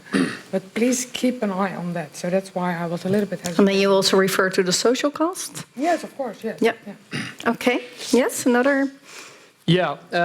Not totally agree? I didn't raise my hand. And that's not because I don't feel the urgency. I'm probably the youngest at this table, so it's more about my future, if anything. We have 12 years. We also have a future. I hope at least. I mean, we have 12 years ahead before there's irreversible damage to this earth. The reason I didn't raise my hand, because as far as I read so far around the Paris Climate Agreement, I think there's on sort of 7 countries on track. So that means we're going to be penalizing the other 188 countries.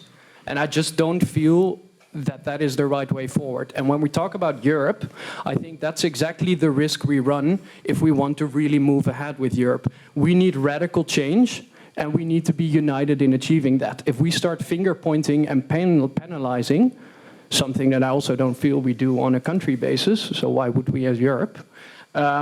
I don't think we're going to achieve what we need to achieve. What we need is proper policy, and we need to make sure that those responsible for that policy, be that a CO2 tax that we introduce and that companies adhere to that policy, we need to make sure that we live up to that, and we need to be strong in implementing that as Europe. But finger pointing and penalizing each other as countries, I don't think that's the way forward.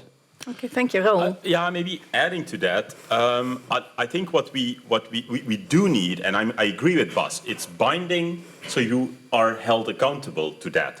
But it goes a step further. I think we should organize it on a European level, because what we see is that currently member states are monitoring and are checking compliance with the rules we set on an EU level. And D66 would like to take that on an EU level. And the best example of that is Dieselgate. What you saw is that short-term economical interests were put before the agreements we made in the EU. So we feel that we should take compliance checking to European level. And we would like to have an agency or an authority checking compliance at an EU level, not on a member state level. Okay. Yeah. Thanks to respond. Well, I think we need to talk about the ambition level. That's probably the discussion we need to have. And there I agree with Lars that we need to increase our ambition. But in the end, who is responsible? On some parts, it's the industry. But for example, on development of energy, renewables, for example, it's the member states. And sorry, but you know, the Netherlands has an energy accord, but they only have it because they had European targets. There was a European target of 40% by 2020, and the Netherlands was not on track, and it's still not on track. But it's much more on track thanks to 5 years ago, fairly late, but they start moving. It took a while, but they start moving, and finally they put policies in place on renewables. And what have you seen since then? The development of, for example, offshore wind and the prices of that are going dramatically down, and all the estimates of subsidies needed for offshore wind are going down. And this is because policymakers have decided to step up the plate. That's because there was a European target behind. And that is a proper policy, but then in the end, if a country is not on track, then of course there needs to be a penalty, because otherwise you are disincentivizing those countries who did their work, who did their homework. And those countries who did not, of course you have to make sure that there's a level playing field and that they should be on track as well. That's why we have these rules. And that's why it's totally illogical that after 2020 we have given up the idea of doing binding targets at the national level. We only now, after 2020, have an EU binding renewable target, not national targets anymore. And sorry to say, but VVD and D66 both voted down our proposals to get national binding targets also after 2020. That's a pity. Okay, I would like to... Yes, Caroline? Well, no, maybe a short question, not a question, but a remark from my side. What you see right now is that the way we are looking at the targets and the ambition we have is always from a negative point of view. It's about how we can punish them if we not achieve the targets. But and I know that's a problem, and I fully agree with the man on my left, because... You can say Bas. No, the point is that it's so difficult in Europe right now to achieve our goals, because we have to do with the 27 or, well, still now 28 member states.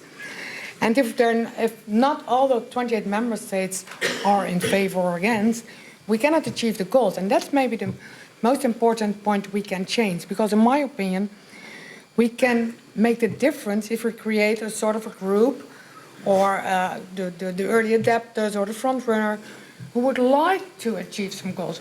Look at the system of ETS, or look at the CO2 price. It's not possible to raise the price.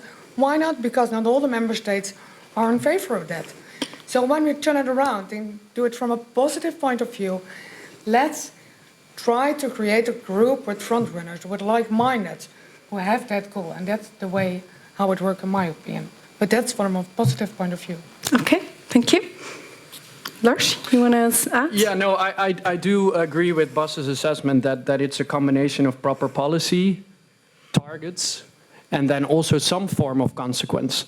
My worry is that if we start penalizing, there's a couple of issues with that. The one just described, but also that would, in a way, actually favor those richer countries who have more money to pay off these potential penalties. So I'm just, as a warning, I think that once designing these incentivizations, because that's what we're talking about, we want to incentivize countries within Europe to combine forces to go at this huge challenge together. So I'm just, wary of these points when we make policy. Yeah. Okay. So we are. I'll give you the space. So we are at the end of the 10 minutes. So I want to give you a chance to put your final remark on the table. Okay. So was it finished for you? Yeah, maybe they go and I maybe you. Yeah. Okay.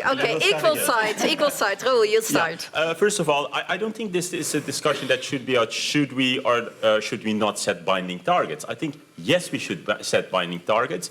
Gerben-Jan Gerbrandy, the 66 member of the European Parliament, was the rapporteur on the climate action regulation, setting binding targets for 2030, 60% of the CO2 emissions of the whole EU. I think it's very clear. Secondly, and that's your statement, we should be held accountable, and we should be held accountable at EU level, not member state level. So let's be very clear about that.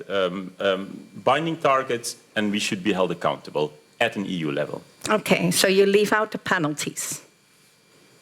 No, because you need to have a stick in order to be held accountable. Okay. No, for sure. Okay. Yeah. Okay. Thank you. Yes. Now, this is about credibility, because interestingly enough, when we take decisions, it's on the basis of democratic majorities, both in the parliament and among the member states. So when we are talking about agreed targets, it's not coming from heaven. It is after a long process, and you know that very well, it's a long, tedious process to get to a compromise. And I think you can agree that those compromises are not way too far. Even, we would say, and even VVD is saying that now, Europe should do more than what Europe has agreed on until now. So that's good move of the VVD finally. So the set we agreed on is your basis. But we know it's not enough. But if you are already not making sure that the countries are not even reaching that basis, then we are having a very weird discussion. That's the basis, and that then on top of that, countries have to go further, absolutely, because we're not doing enough. And the only way to do that is to create national leaders that will create then the incentive in Brussels to say, hey, maybe we all should go further again, and then we need national leaders again. And I'm very happy that Caroline now more or less was saying that maybe it is indeed a good idea to have also a CO2 tax within the Netherlands, making sure, because that's the leadership you were asking for, and that's then the Netherlands will do, and then the other countries will follow. Okay, Caroline, what's yours? I will comment to that later on. But no, but I think we are all ambitious, and yes, we would like to adjust our European target on CO2 from 40% to 55%. That's ambitious, and we feel responsible for that. But my point is, keep the targets affordable and achievable. Okay, thank you. Final comment? But it needs to be higher. Yeah, I wouldn't agree. I wouldn't agree with that last point. I think for this discussion, where the question was, should there be consequences? I started with not raising my hand. I think to round off, the focus right now, we said that there should be proper policy, proper targets from a European level, and there should be some form of consequences, and I've stated my concerns about those. Right now, we're not making bold policy, we don't have ambitious enough targets, and we're starting focusing this discussion on consequences, whereas I think we should focus on the first two first, and get that as one Europe in order. Okay, thank you for your views. Moving on to the second statement, which is about ETS, the European Emission Trading System. Should this be expanded to more economic sectors? Definitely. Yes, Raoul, maybe you can for the public. Is ETS clear for everyone? Yes? Okay, then it's fine. I thought Great, maybe I you can... don't have to give a lecture on ETS. No, but maybe you can summarize to get it clear for everyone. Yeah. Where we're talking about. You could as well. The ETS, I mean, I worked on the ETS for quite a while, and it's a system, when we started it, it wasn't functioning properly. We had a carbon price that was approaching €0 per ton, but we're now around 25, I think, give or less a few euros. So the system is starting to function. We've made some adjustments to the system, and we feel that yes, it's a very efficient, very effective way of getting down emissions. But we should get more sectors into the system.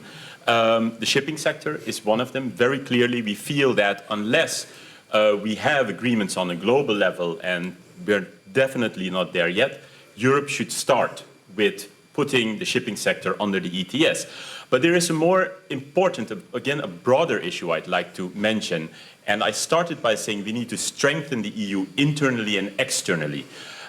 This is where the external part comes in.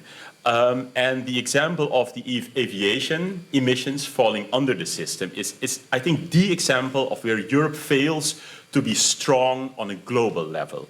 Because actually all emissions of the aviation sector fall under the ETS. But some years ago, we decided that 2/3, roughly, of those emissions would be excluded for a while. Why? Because the US, China, other big economic blocs more or less forced us to do so.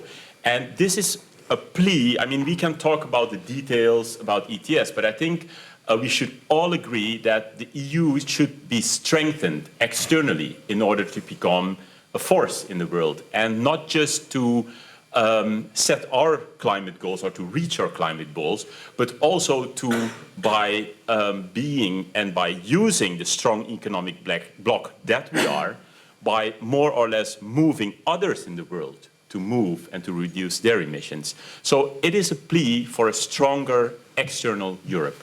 Okay, clear. Yeah. So who's a proponent? Of the remark, of the statement, yes, I'm in favor, but I think we need to take one step back, because what are we trying to do with ETS? We are trying to put a price on carbon. That's what we're trying to do here.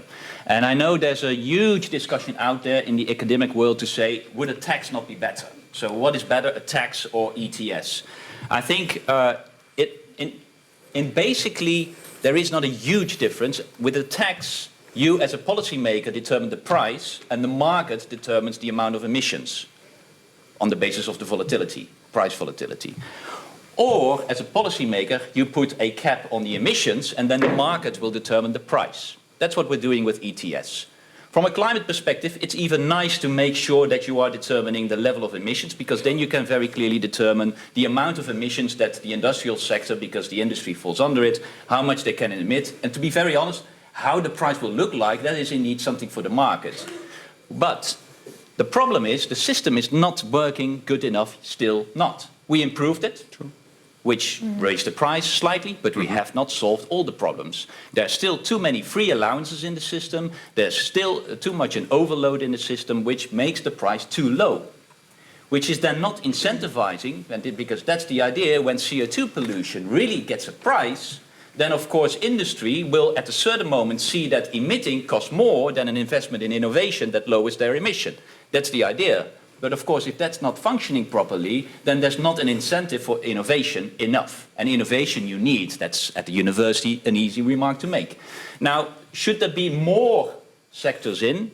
I would first say, let's fix the system before we start adding more sectors. However, and there I agree, and that's why I raised the hand slightly, aviation and maritime should be in. And we've been fighting for that. In the European Parliament, there are majorities in favor of, but until now, it's the member states that are not eager to do so. But it's clear that aviation and maritime, it's international sectors where the European side, you can make sure that that is the way to put the price on their pollution as well.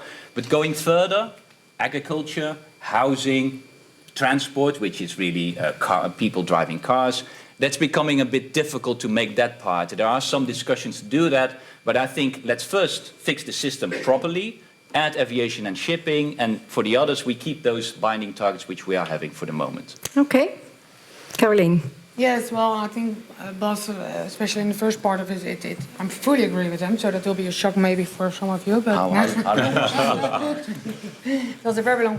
No, but it's fully... Because I think the whole idea behind ETS is a real big step in the right direction. What you see right now is that around 11,000 power plants are in the ETS. I mean, when you look especially at the Netherlands, 450 companies are also in the ETS. But when you look at the amount, it's 45%. They're responsible for 45% of the CO2 emissions. So that's why the idea behind ETS can work. The point is, and that's what already mentioned, that the system is not working, that we have to reform it. So I hope that when we reduce the amount of allowances we have right now, that it will pop up the price. And what Raoul already said, 25 euro, it's really too low. We have to, I think, 60, 70 euros, that would be a good price, but it's still not there.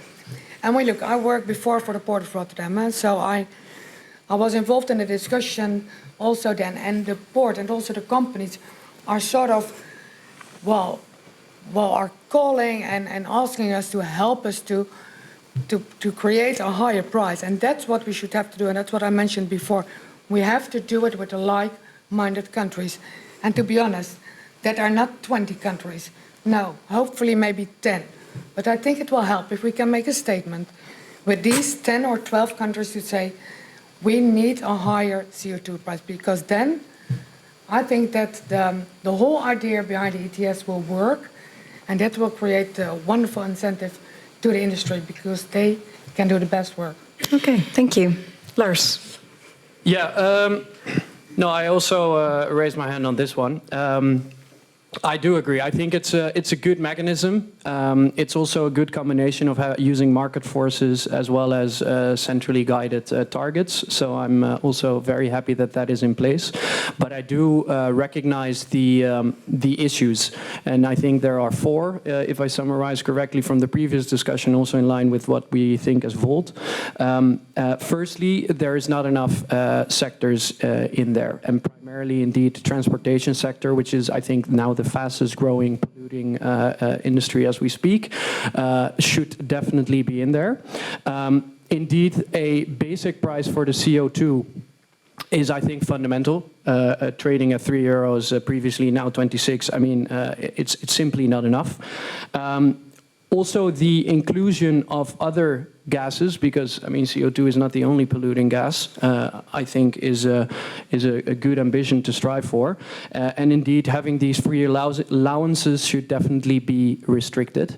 And that, I think, sums up most of the points of my other debate members. Yeah, to summarize, I hear positives on the ETS, and you mentioned clearly that the system first needs to function better before expanding it. Is there a final comment, or did we cover?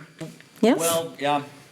Well, first of all, just to finish off why also there is a problem with the tax at the European level is a very simple one, but institutional important one. As soon as you try to get to a tax, all the countries have a veto right.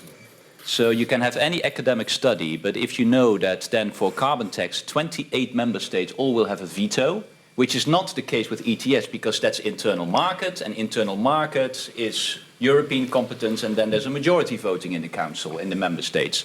So quite important one, maybe not academic, but for policy making it is, because this is why we can do stuff with ETS. If we would do a carbon tax, we would be still discussing it in the council. But there is no majority for the ETS. There is a majority. The current ETS has the reform of 2030 has a majority. And what I find interesting is that VVD is now saying we need a higher price. But when we were doing the reform, we were proposing, for example, to take cement industry out of the free allowances because they get free allowances, which is really ridiculous. We're talking about 1 billion of allowances. Trying to take that away from it. We didn't get a majority in the parliament for that, partly because of voting behavior of the VVD. You can change, you can learn, you can improve. I'm very happy with that. But then it was like, no, then the price will be too high. And now we say the price needs to be higher. And this is interesting. And why is the VVD changing? Because you now have a national debate that's saying we need to do more at the national level. And that is a good system because Tata Steel, now complaining about a national carbon price. But 5 years ago, they were lobbying in Brussels to lower the ambition of ETS. So then I already said this deal will lead to national initiatives going further, which will be a fragmentation of the European market, and you will like that even less than more ambition at the European level. And that's what we are seeing now. So there you see, they try to lower it at the European level, then you need national ambitions on top of that, and then we have room again for more ambition at the European level. Great. Caroline, you want to final comment? In the European Parliament at this moment, there is not a majority for a higher CO2 price, unfortunately.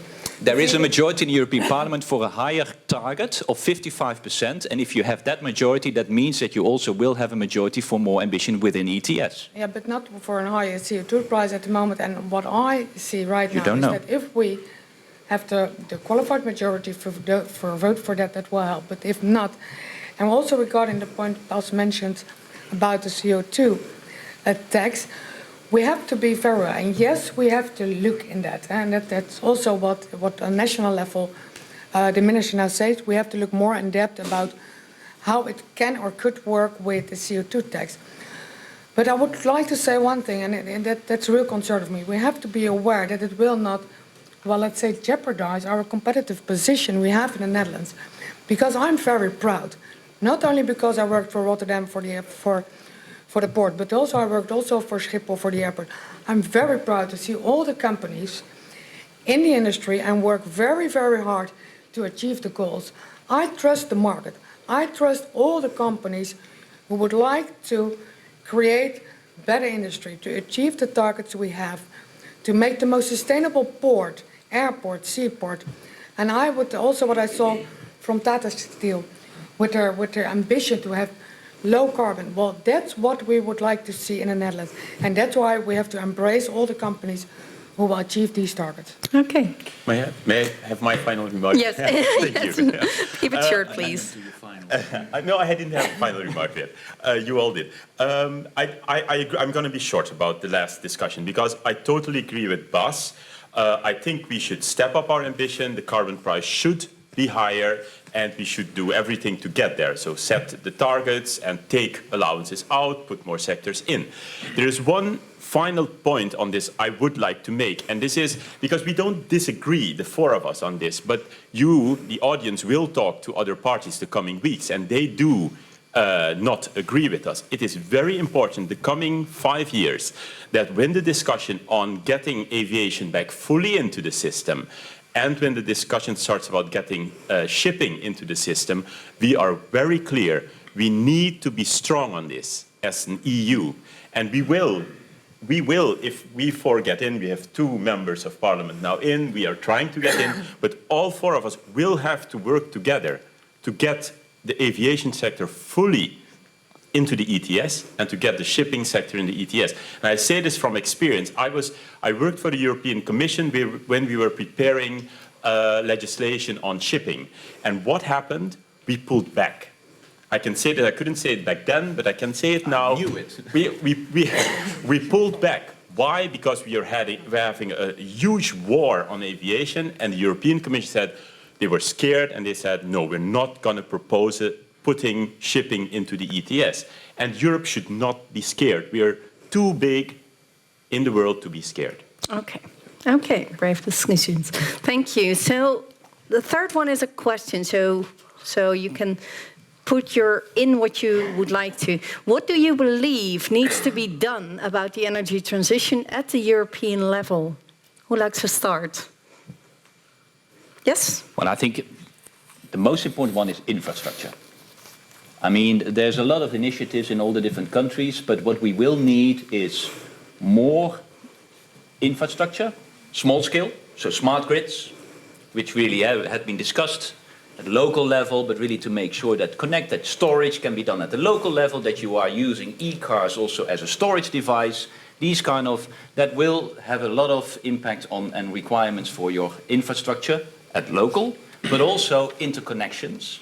If you are moving to a more viable system, which renewables are, then you also need to have more investments in storage capacity, making sure that you are combining the different levels of renewables in order to hamper the variability. So infrastructure is one of the key things where investments need to go into. Secondly, local initiatives to show that you can also divide, that you can make local grids, and now I'm talking about regional cooperation of, for example, the North Sea grids.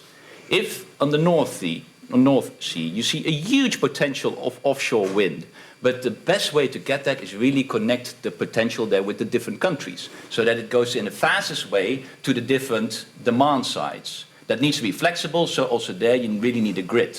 That is, if you can show that it can happen, it also can be an example for many regions in the world. So there Europe should be leading, so those investments are also crucial. I would say those two, we know now that the transition is ongoing, now we have to make it happen, and infrastructure connecting it is really key. Okay, thank you.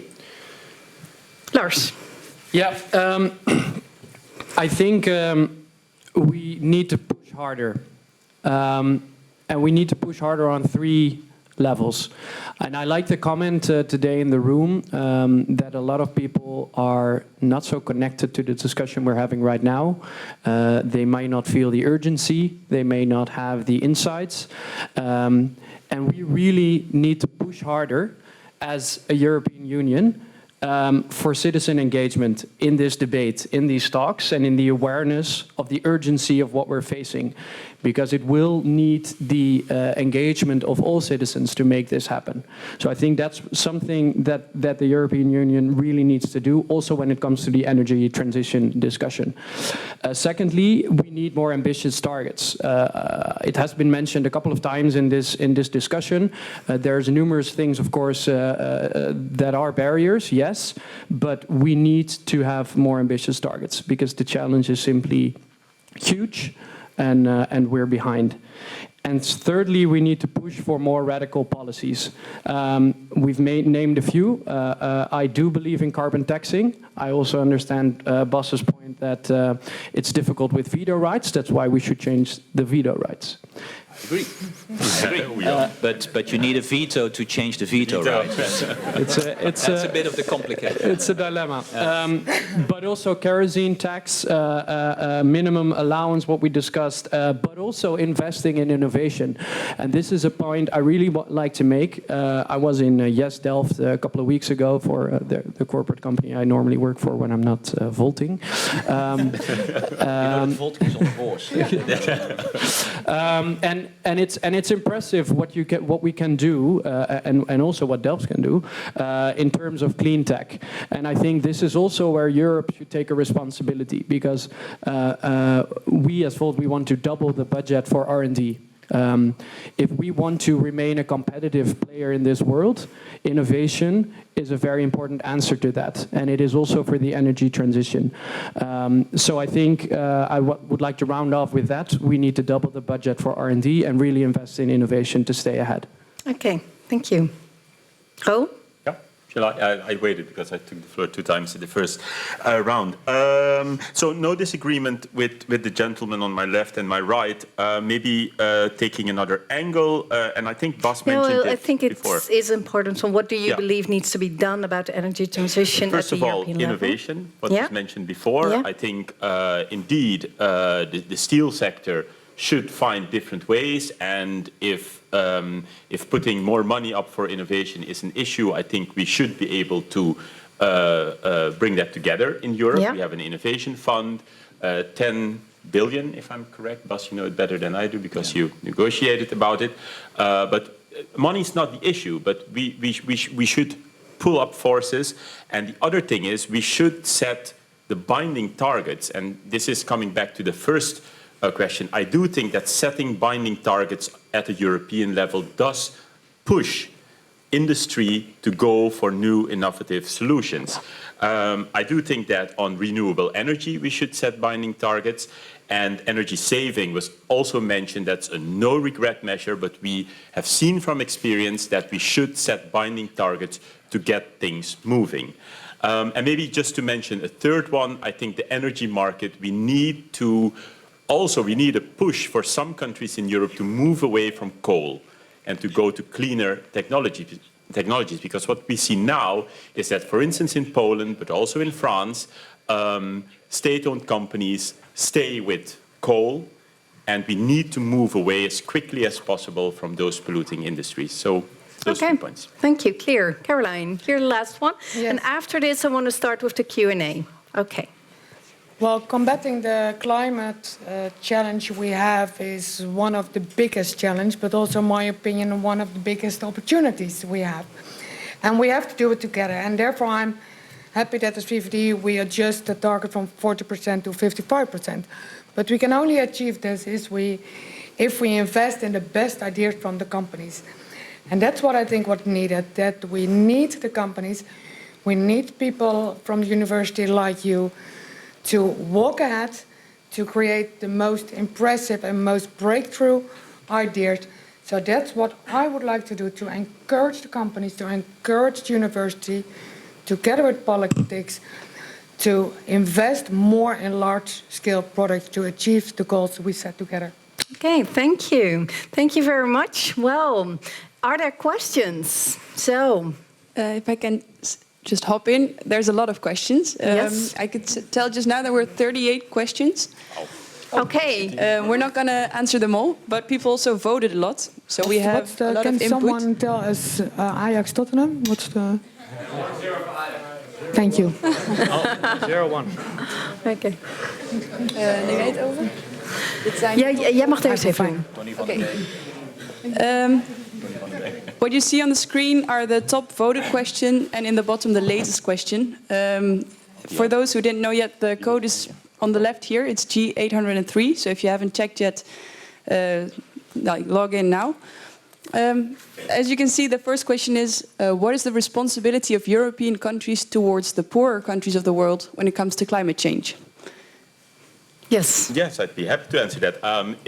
This one is close to my heart. I was born and raised in Suriname, and Suriname is considered a poor country. In some instances, I think it's a very rich country. But I was there 2 weeks ago, and what you see is that not a lot of people know that the coast of Suriname is below sea level. So the capital, Paramaribo, but also other places where a lot of people live, is below sea level. And what you see is they're having huge issues already with keeping sea water out. Now, the problem wasn't created there, the problem of climate change, because it's a population of 500,000 people, very low income, and they don't emit that much. I do think that a country like that, and there are many other countries like that, should be helped. And there's another aspect to it. Suriname is covered for 93% by tropical rainforest. They're right now still keeping their rainforest. They're cutting some, but not that much. And I think it's our responsibility to help them keep the 93% they have. So my answer to this question is very clear, yes. We have a huge responsibility. Okay. I think this is also you sometimes hear the question, why should the Netherlands or why should Europe do more than other countries to start off with? Who should do the first step? This is one of the reasons why Europe and the Netherlands should do more in the first step. We have a historic responsibility. There are economic reasons to do it, but there's also just a moral argument, an historical responsibility, that if you look at the cumulative emissions that we have seen over the past, the big chunk is still by the developed countries. Of course, you see now some of the developing countries, which I don't think you should call developing countries anymore, like China, they are coming up, and they are indeed in total now emitting more, but not if you look at the historical responsibility. Then still the US, Europe, are having a huge responsibility. And the second part is, and that is about also financing, if you talk about adaptation, then absolutely the developing countries, they are suffering the most. They are feeling the impacts of climate change the first. Because, for example, 02? Your time's up. Your time's up. Oh. Okay. Okay, I'll wrap up then. Okay. Oh, I have 10 minutes, so that... Well, no. Okay, so what we can do is, Caroline and Lars, you have a short addition to make. I think the point is taken. On this question, right? Yeah, yes. I think apart from the fact that it's also in our own interest, it's in everybody's interest that we make sure that we spread whatever technology and findings we have as fast as possible. Okay, great. So we go to the second most popular question. Lars, it's for you. Do you think the energy transition is too slow because of the political infighting in EU groups like the EPP? Who had that question? Yeah, I'm very curious. It's very sophisticated. The answer is yes. I think what you find is that, and this is also one of the foundations on which Volt was founded, for a global challenge, I can call it a European challenge, but it's really not. A global challenge like climate change needs a global solution. And if anything, on the governance level that we can now influence, it needs a European solution. What you see is that politics is still national, right? We have national parties going into the European Parliament, defending national interest, increasingly, unfortunately, populist interest. And what you get is an enormous infighting in the European Parliament, but also in the other governance entities. And this is why we're not moving ahead as much as we want, which is why we raised the issue of the veto. We cannot move ahead because there's so much conflicting interest and national interest. So it's time that we start looking at this from a different perspective, a European perspective, which is why Volt is the first pan-European party, which is a fundamental shift in how we look at this. But we believe it's the only way to properly tackle these challenges. Yeah, Caroline, you want to add? Maybe I would like to make a comment from a personal point of view, because I understand why a lot of people, when they look at Brussels, they say, well, it's far from my bed, it's too big, it takes too long. So that creates a distance, and I understand that quite well. But what I hope, during the next elections on the 23rd of May, there are 26 Dutch members in the European Parliament. And what I hope, that there will be 26 members, hardworking, doing their best for the Netherlands. And when you look at this debate right now and this evening, we are here sitting together with the parties also, well, let's say the three parties who are now also in the European Parliament. And I know my colleagues quite well, and they're working very hard. And I hope that, again, parties like this, with the difference we have, that we can do the best for the Netherlands. And that's what I hope. And not the fighting, but that's the way how we can bring Brussels closer to the Netherlands and to Delft. Well, thank you. And a big round of applause for the speakers here.